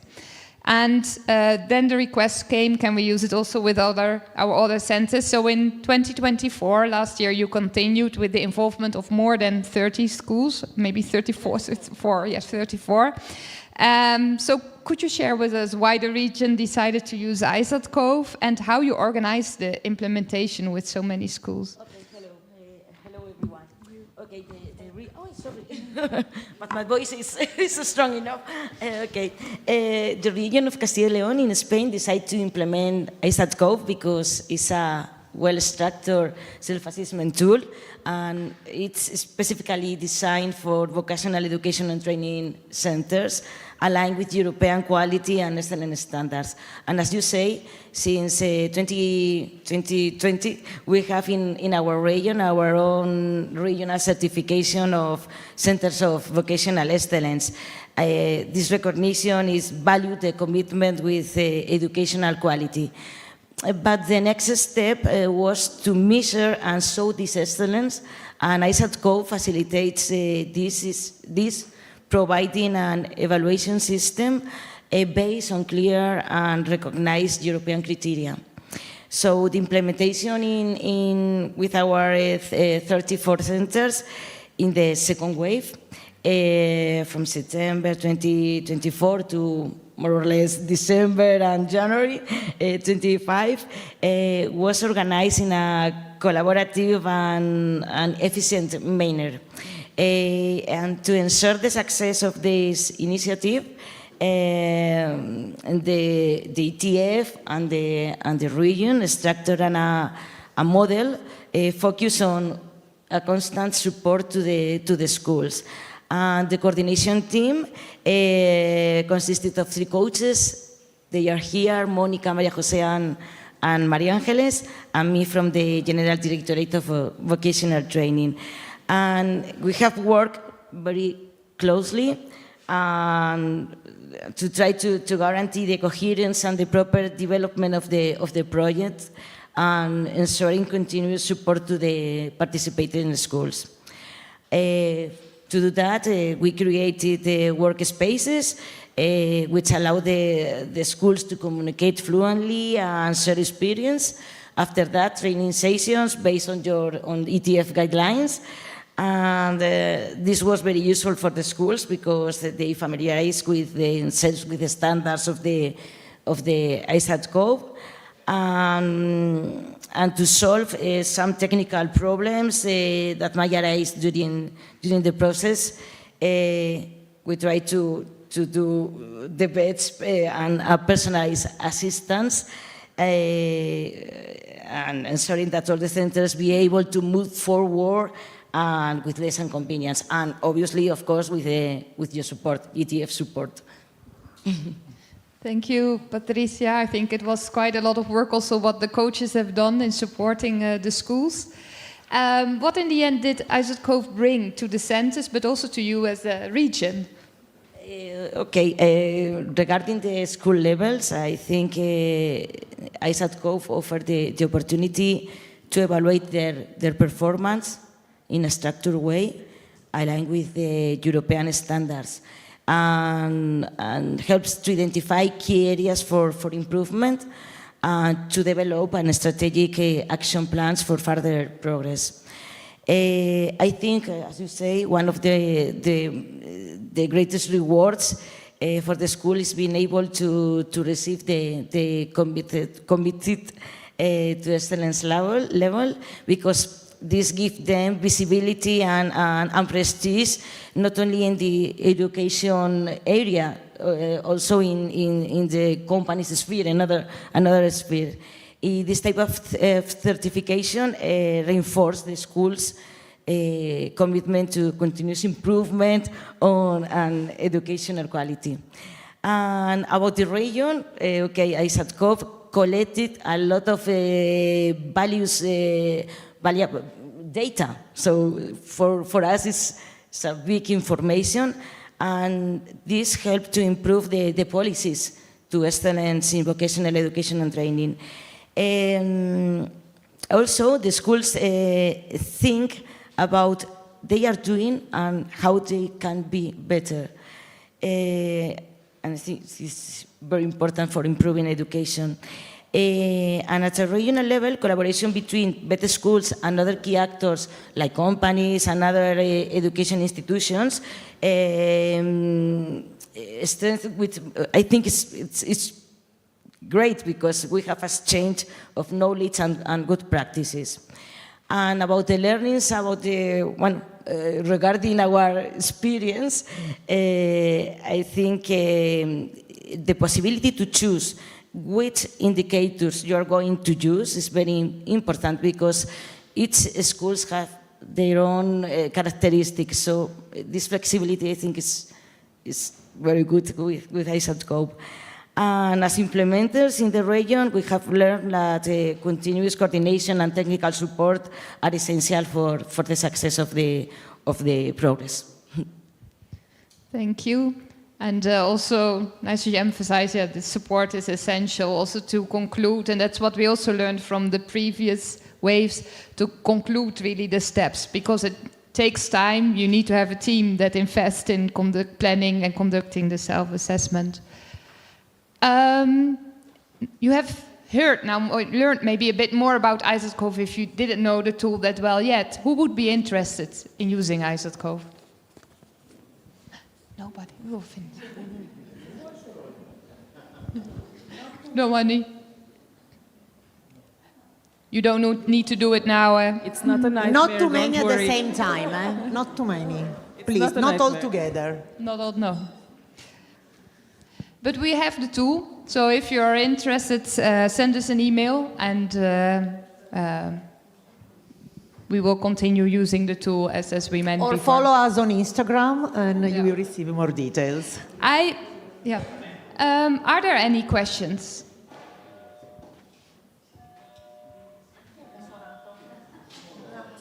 Do you have a question or you wanted to use the buzzer? Okay, then I pass first the floor to Andrea. Brava, Andrea, she follows the rule. And then I come to you and to you. Remember, the coffee break is nearly there in half an hour. Okay, thanks for the presentations, and they were very interesting. I have one question on the second example on Castilla and Leon. How did you select the schools to participate? Did you just volunteer everyone, or did you ask the schools that would like to participate? We proposed to participate with the ISATCOP, but this wasn't compulsory, so we give the flexibility to our centers to use ISATCOP. So I think on June, we sent an email information about ISATCOP, and we start in September with the project. And okay, I encourage all of you to use ISATCOP because at first, I don't know how is your experience, I think it's the same. At first, it's a little bit, not difficult, but you have a lot of indicators, but finally, you can see the evolution of the schools, and they are very committed with the tool. So it's not necessary to be compulsory. So you can give the schools the flexibility to give an auto-evaluation, and I think it's nice to see the evolution of the schools. We had another question there from the orange buzzer. Yeah, thank you very much. Very related to what you, Patricia, were basically mentioning right now. Rather than a question, is a comment. I think that this experience experiences that you are sharing with us show the importance also for us as, for instance, Association of Vet Providers, but I think here there are also other important organizations like UNEVOC, like CEDEFOP.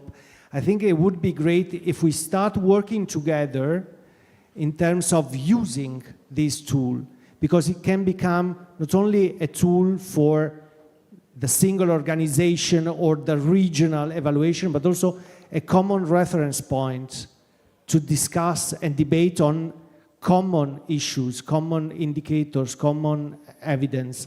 So I think, I don't know how we can keep developing this. I mean, we can discuss it, but I think it's important as a next step. Well, I forgot to say that ISATCOP gives you the possibility to compare your school with another school. So, I said before that the schools have different characteristics. So, for example, there is a school, hospitality school, vet school in Valladolid, for example, and you compare your work with another institution. I don't know in Nova. Sorry. Yes, Nueva Macedonia, sorry.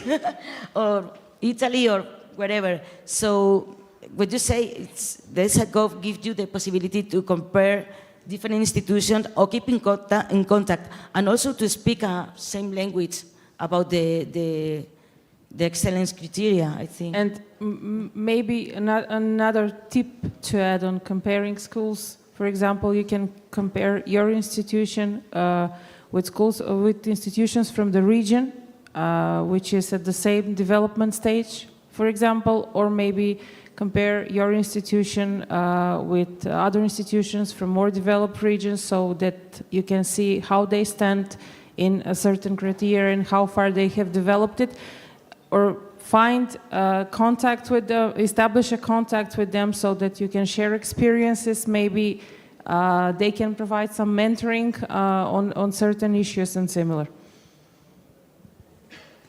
Thank you. And I also think we saw already that quite a few have used ISATCOP before. So also speak and share your experiences. And I think it's important, Paolo, what you raised, that we start using it more in coherence, and that's also what we are with more centers and bigger networks. And it's not only what we did in Castilla y León, but you could also have seen that there were already quite some centers from Italy where we have been collaborating with the two networks, NAPEN and JIM, to start using ISATCOP in their networks as well. And with that, I think I would like to thank you, Maria and Patricia. Applausi. And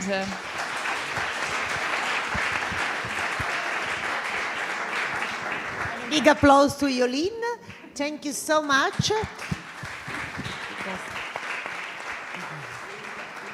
Okay, you can now go home. You can stay, yeah, if you wish so. Andale, por favor. Yeah, it's more comfortable, isn't it? So, after this quiet, long afternoon, but I think, allora, shh. Okay.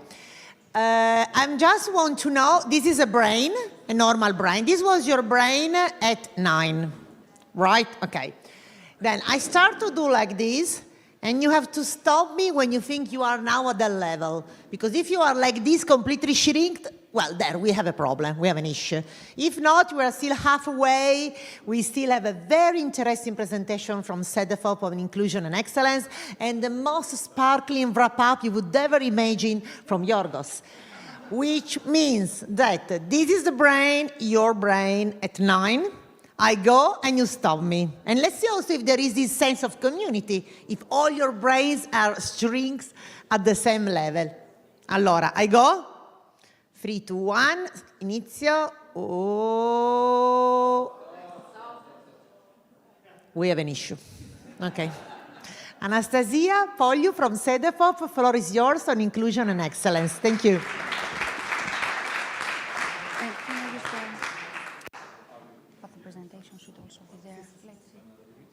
Oh my God, so then I have a very challenging task. How can I honestly wake you up? I don't know, really. It's very hard when you are about to present something which is quite complex from my point of view and to talk to you with a bit of a squeezed brain, but let's see if I can make it, all right?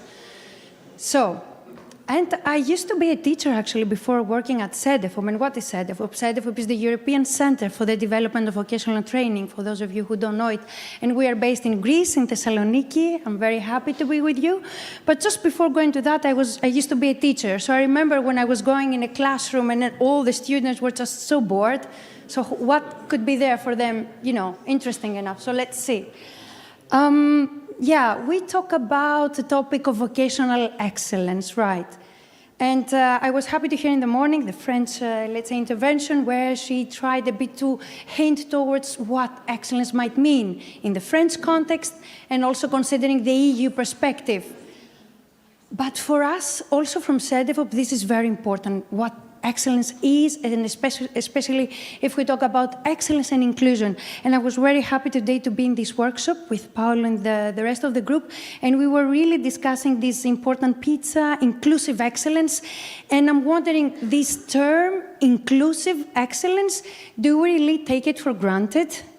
Do we really think that excellence can be inclusive? Can we really use it as an important formal term in the publications, in all the things we are doing? I'm just, you know, I'm a bit critical here because I think it's a bit not easy perspective. So what we do at CEDEFOP, we have been trying to work a lot on this area of the future of VET, as we call it. It's about the future of vocational education and training. And when we started back in 2016, where there was these two different scenarios that were actually being formed. One is a positive scenario, okay, VET is an important pathway. Maybe it's a first or maybe a second option for learners, but okay, it is important. And ideal vocational education and training might be there to deliver, let's say, medium-level skills which are necessary for somebody to become employed. I mean, there was a positive story. At the same time, we were also thinking, I mean, we are discussing VET attractiveness. Is VET really an attractive option for our kids? I'm a mother of 2 boys. Should I indeed talk to them about the work part of it, or is it the passion thing that we discussed in the morning? So maybe vocational education and training can be an area to grow, to develop, and to show the more vocational skills and really get a job right away. So that we have these two, let's say, competing scenarios, and for that reason, we wanted to understand better how VET is conceptualized in all countries of the member states, let's say, and not necessarily now thinking about the present, but we did take a historical perspective. We went back, not into the 2000s, but much earlier, in the 90s, and we saw that there is a need to understand how countries were developing their vocational systems in time.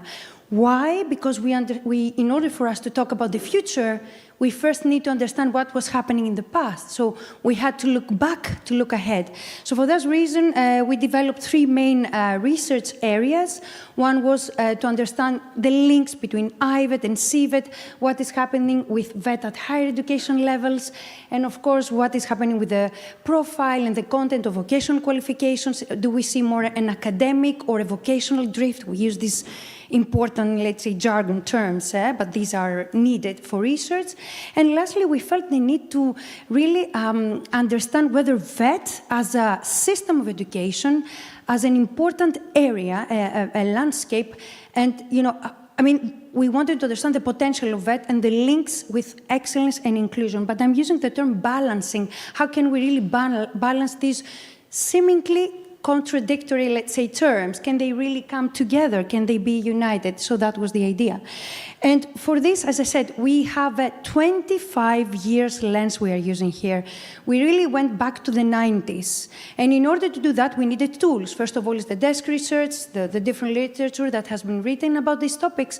But we also at CEDEFOP, we have been creating a very important tool. Yorgos knows that from the policy monitoring exercise. This is actually the timeline of VET policies where we try to record strategies, action plans, legal documents that member states are developing, and of course they are working on different themes. So we wanted to see whether directly or indirectly we can see the appearance of excellence there in those policy documents. But of course this is a very challenging task, thinking about 25 years, all member states. I mean, it's crazy. But we did develop something. Of course, all of this is not accidental. At a European level, these are the priorities. If we think about the Osnabrück Declaration, it's the resilience and excellence through quality, inclusive and flexible VET. So these are priorities at a higher level, and we had to understand how member states really try to integrate those EU priorities at a more national level. Also, in 2022, in the context of the Future of VET study that we have been doing, we tried to visit 2 important countries. Of course, all countries are important, but they were willing at least to tell us what is happening with them. And we wanted to develop different scenarios for the future. So we visited Slovenia and Norway at the same time. And in 2022, the Slovenians would tell us that for them, for their education system, inclusive excellence, they use that term.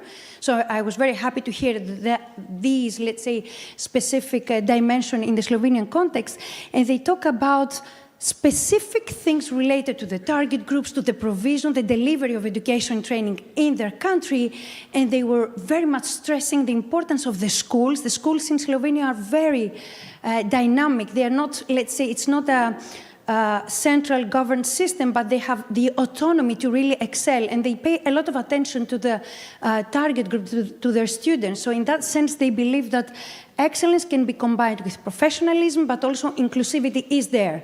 So for us, that was an important element we saw. Now, at CEDEFOP, we try to consider the terms of excellence and inclusion not separate, but we want to have like a broader perspective. And it's very important to understand excellence in its broader and not a narrow sense. And I will tell you immediately what I mean by that.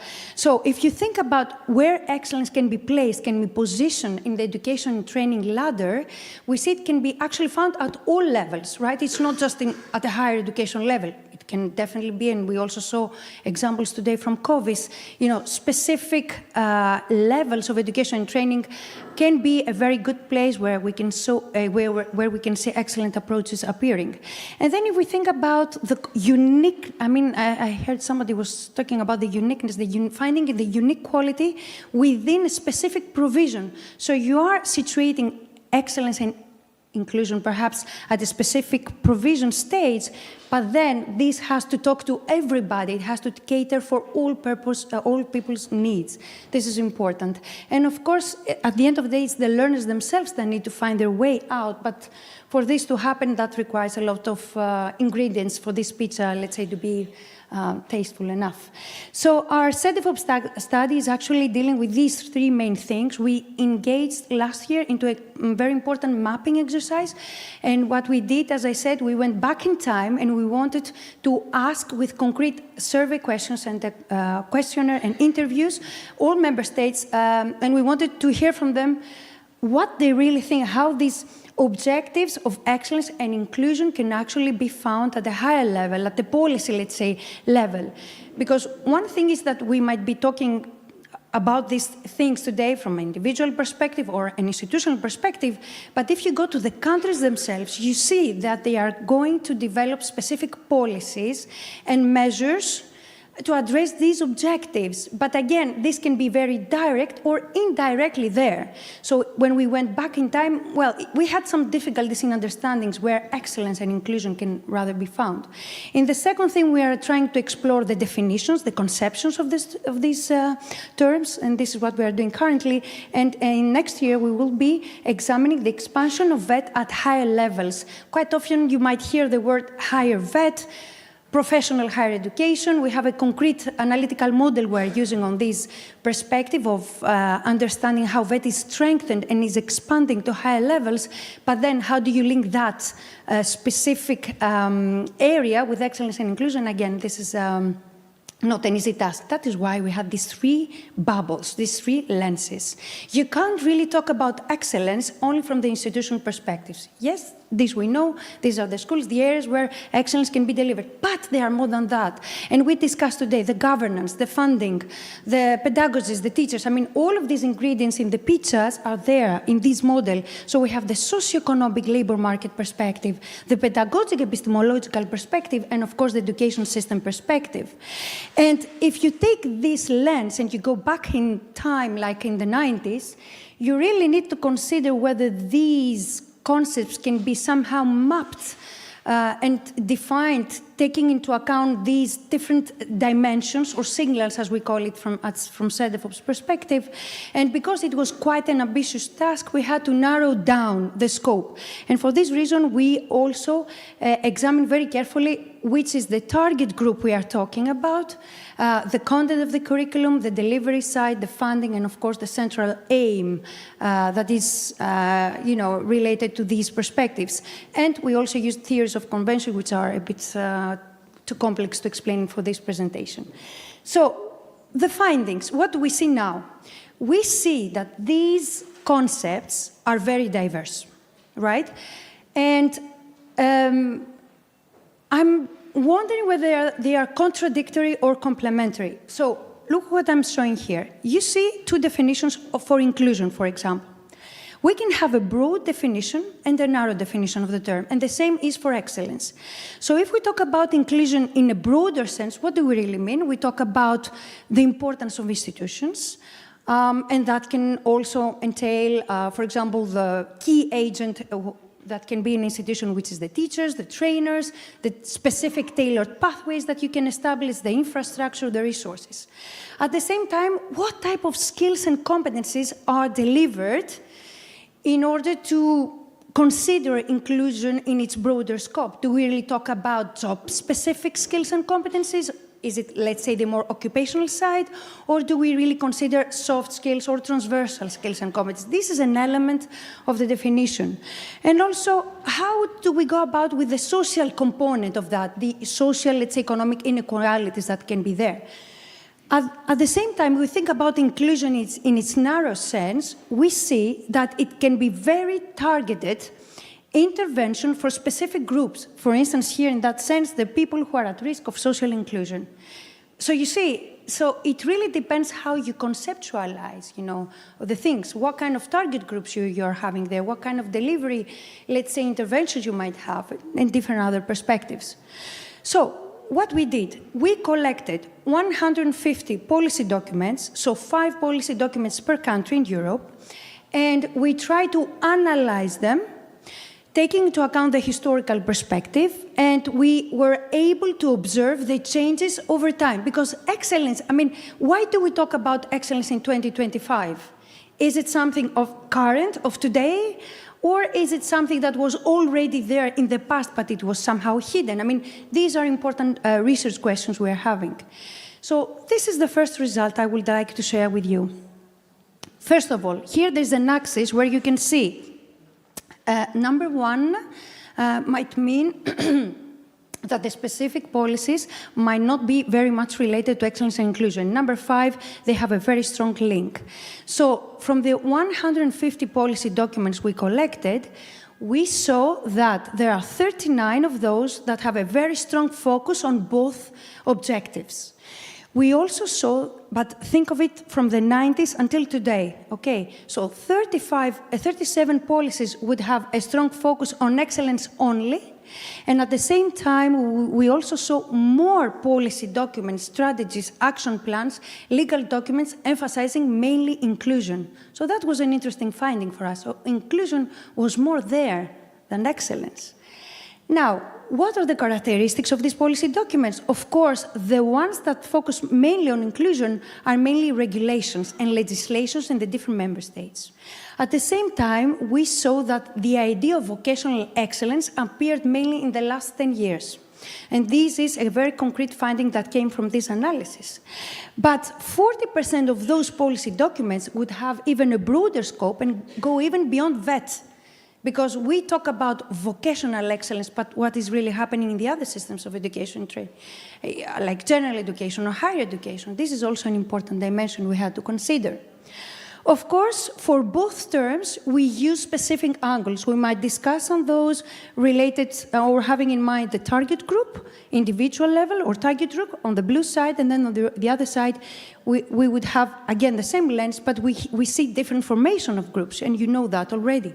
And again, we have differences with regards to the institutional level, right? For instance, if we talk about excellence, you see more flexibility, progression, the different pathways. This is key. We would talk about, of course, the role of COVIS, but also the role of higher vets. This is another key element. Again, if we talk about the institutional level for inclusion, that again would mean allowing access to VET for those facing barriers, meaning all types of learners. So really enabling equity and equal opportunities and accessing, let's say, the different pathways in that sense.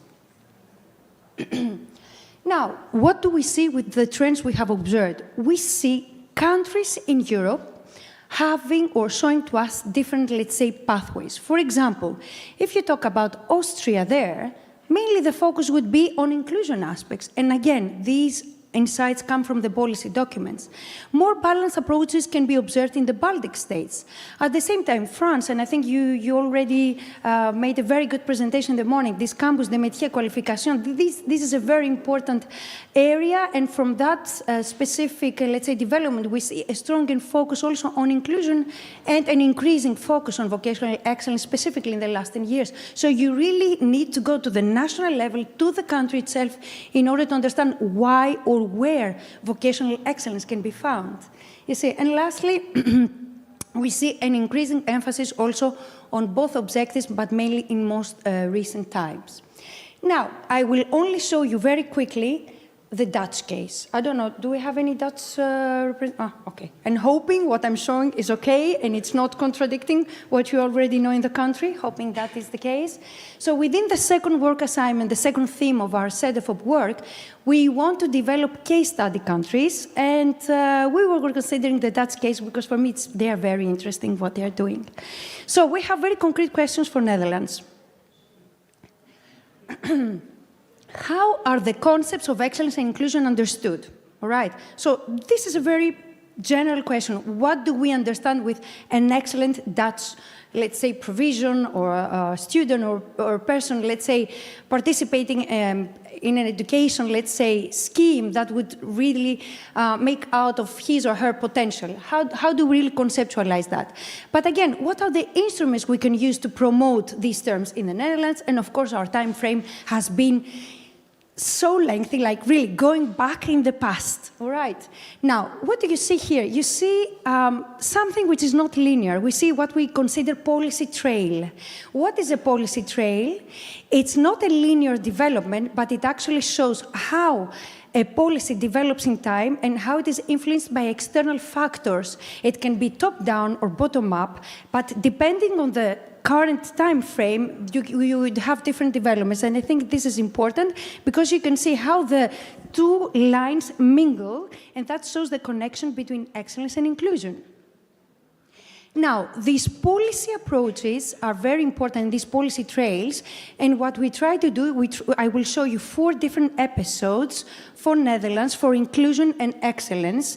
And of course, these are coming from the national experts we used in the study, and it shows us a bit, you know, what kind of instruments are used to promote these 2 terms and what kind of concepts they have developed. So, excellence in the Netherlands in 1996 until 2010 is actually presented in this way. We don't have that much focus on that, let's say, objective, because the system, the vocational education and training system was mainly under reform, right? And then there was some kind of inspiration coming from higher education on specific programs related to excellence, but it was not that visibly shown. In 2010, going until to 2020, we saw a different setting for excellence. We saw a lot of, let's say, focus on craftsmanship, and also what we consider emergency excellence programs appearing, and other types of initiatives like skills competitions in the country. And in essence, they try to somehow emphasize more this idea of personal development, continuous personal development, but at the same time, vocational education and training had some challenges and some issues with regards to the harmonization of the different, let's say, developments, the cost effectiveness of these types of programs. But then, if we look at what is currently happening in 2020 to 2024, we saw different, let's say, developments. We observed excellence appearing more evidently on all types of levels of education.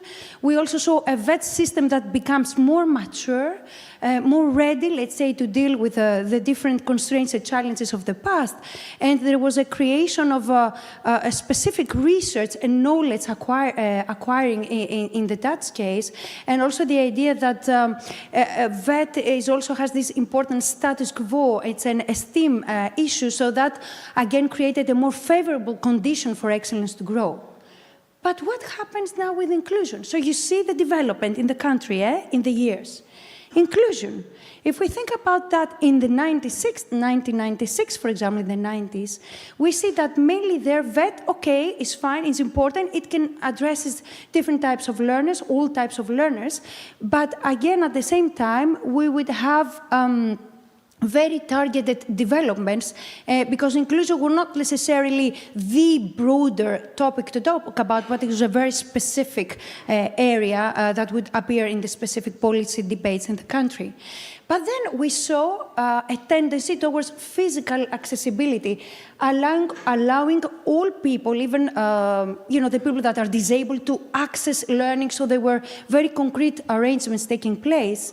And then the idea of disability and chronic illnesses was really gaining a lot of importance. It was a kind of a priority in the country. At the same time, we have these more cultural issues coming into play. So we see a shift focusing from equity and inclusion aspects within the vocational education and training scheme and concrete measures in order to combat the equity issues. And finally, again, coming to today's situation, we see inclusion in the labor market, not only in VET as it started at the very beginning, but rather being a very important and general aim, right? So, and this idea of strengthening the engagement of the people, of the stakeholders for that topic is really very important, and how the VET programs can be really tailored to cater for the needs of different target groups. So, I don't know if I would really like to see your reaction on that, but you really need to take this historical perspective in order to understand why the Dutch or the Irish or the French case is developing concrete measures with regards to excellence and inclusion. Is it a political decision? Is it a priority that comes from the EU and it is also considered important at the national level? Or is it more things that are actually happening in the national context that can give us this picture? So I will, of course, finalize, because I know time is running, just with a metaphor, if you allow me, Yorgos. I will give you 3 metaphors, and I would like you to vote. Or maybe discard them and tell me, no, Anastasia, this is not nice. We don't like those metaphors. But just play with me a bit, if I may, because our brains are really squeezed until that time.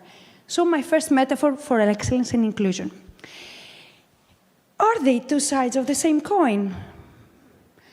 Can we have, if I have a coin, so on the one hand I'm showing excellence, on the other hand is inclusion. Why? Because there are concrete measures and arrangements to be made for excellence, as we have heard today, and at the same time different ones to be taken for inclusion. Do we like this metaphor? Can we really consider them two sides of the same coin? Or is it too static and one-sided representation of one, and only if you turn the coin around you would see the other one? So I'm just asking, it's a rhetorical question. Can we consider them as a kind of a communicating vessels, let's say icon, where you have, let's say, the filling of the vessels, it can be green or blue or whatever color you might want to use, or the different size or shape even? And can we show with these let's say tube or, I don't know, connecting pattern, how these two can become closer together? Or is this metaphor very mechanistic, in your opinion? And the last one, can we consider excellence and inclusion as a kind of a scale with two unequal weights, where you are putting different efforts and you are engaging differently from the one side compared to the other, I mean, excellence and inclusion, and in order for them to coexist, they have to be somehow balanced. But does this last metaphor really consider the complexities and the different linkages between the two? I'm just reflecting, and I just wanted to hear somebody, if I may, maybe you can support me here, to tell us which of these metaphors would perhaps resonate the more. Can you do that for me, my dear? Two sides of the same coin. You like two sides of the same? Why? Don't you think it's quite a one-sided representation, or does that metaphor work for you? Well, it does work for me because you say inclusive and excellence in VET. So there are two sides, which is inclusive and excellent, but at the end of the same coin, which is the importance of having a VET which is inclusive and excellent. So for me, this is the one. Do you agree? So raise hands if you agree with that or not, depending. Let's see. No, allora, no coffee break for those not raising the hands, okay? Let me see, okay. We are saving a lot of pasticcini. Yes. Okay, so we can ask the other. So which one? What about the second, the communicating vessels? Who likes that one? We have 1, 2. Okay, interesting. So there is this connection. They can be of different size, say, shapes, right? Very well. Yes, why? And the last one, what about the scale of really thin balance, really meticulously, checking what kind of arrangement we have to make from the one or the other? What do you think about that? Only one hand in the back. Andri? 2. 4, 3, 4. Okay. You see, and who believes that these metaphors don't work at all? Ma Fabio, Fabio, come on. Yes, please. Can Anastas bring the microphone?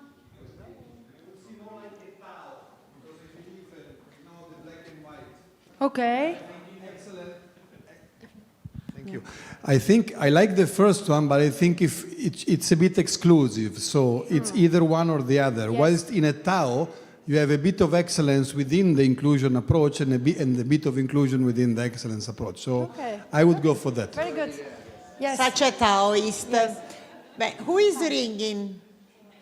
Who is buzzing? Okay. Bravo.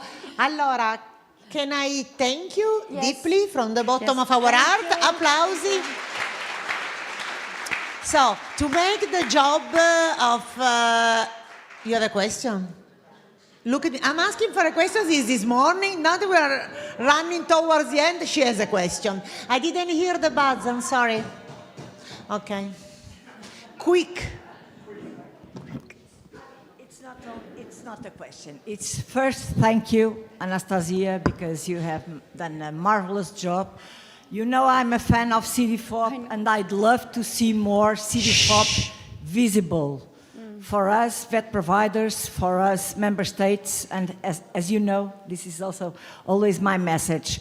And I think this is not just about excellence of inclusiveness, and it's very nice to go through the past, and these buzzwords were different in different decades, we know. Sometimes it's quality, sometimes it's excellence, and so on. But in nowadays, as our Europe is changing, and inclusiveness, it's a very important topic. And in another hand, we have the economical and mandatory standards concerning ESG, where vet providers cannot be out. And ESG must be put it in our daily life as vet providers, as vet administrations. And in ESG, excellence is in the governance part, and inclusiveness is on the social part. And they must be together. So it's not possible to think. That's why, I mean, that the third scenario nowadays, unfortunately, is like this.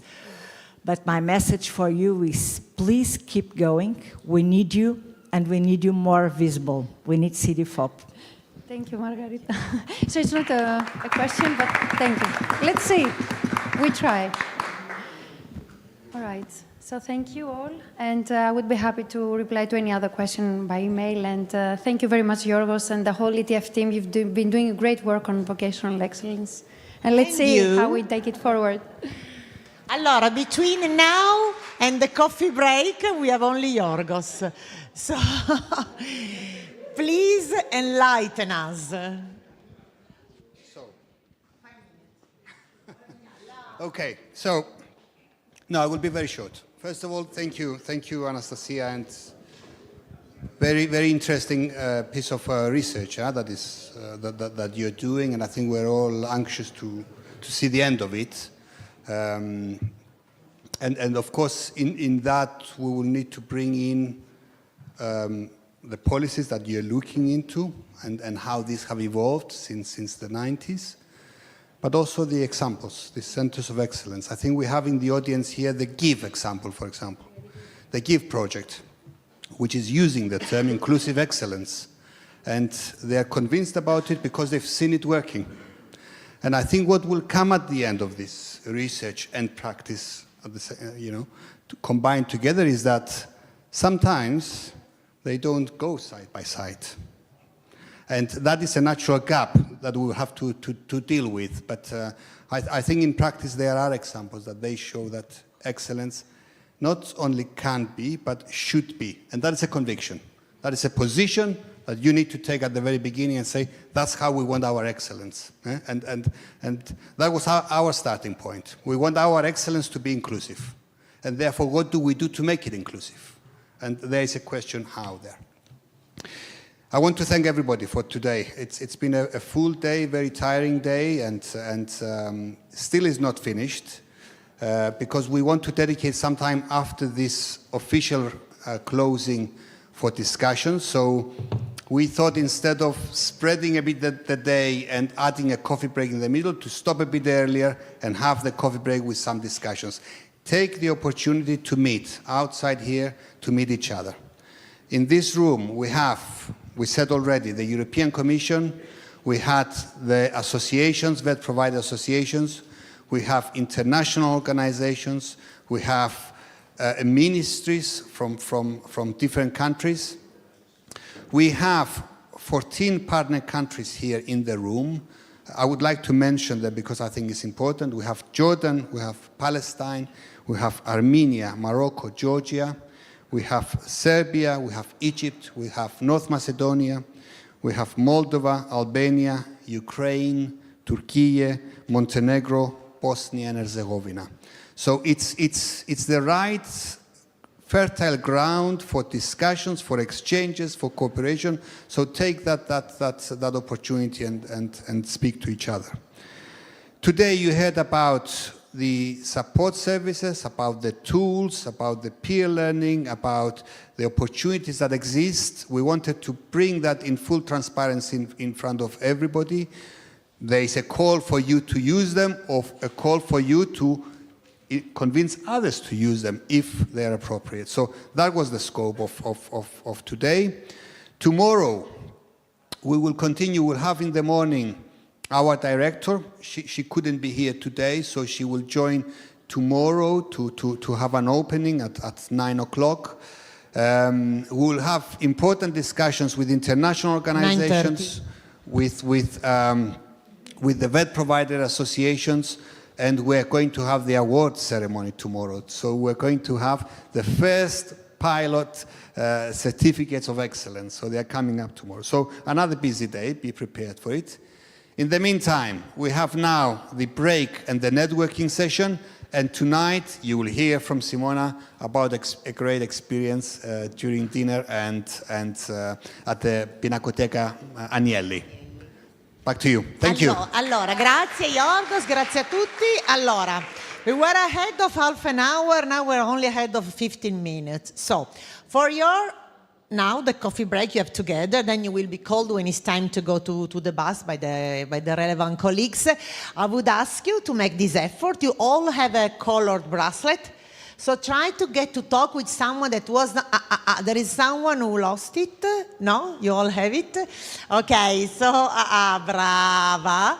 So actually, I assume that you all still have your bracelet, so try to have a word and exchange a bracelet with someone else. Whoever comes this evening with a different bracelet to me, I will give you a glass of bubbles in addition to what you deserve. For those drinking alcohol, for those not drinking alcohol, a glass of juice, doesn't matter. You will get the prize, a drinking prize, okay? Which means you have your bracelet and you have to exchange it with someone else, okay? I don't have any, but if you give me someone, I will give you back a glass. Okay? So, Pinacoteca Agnelli, we will be there at 7:30. I'm sure you all have in your logistic note.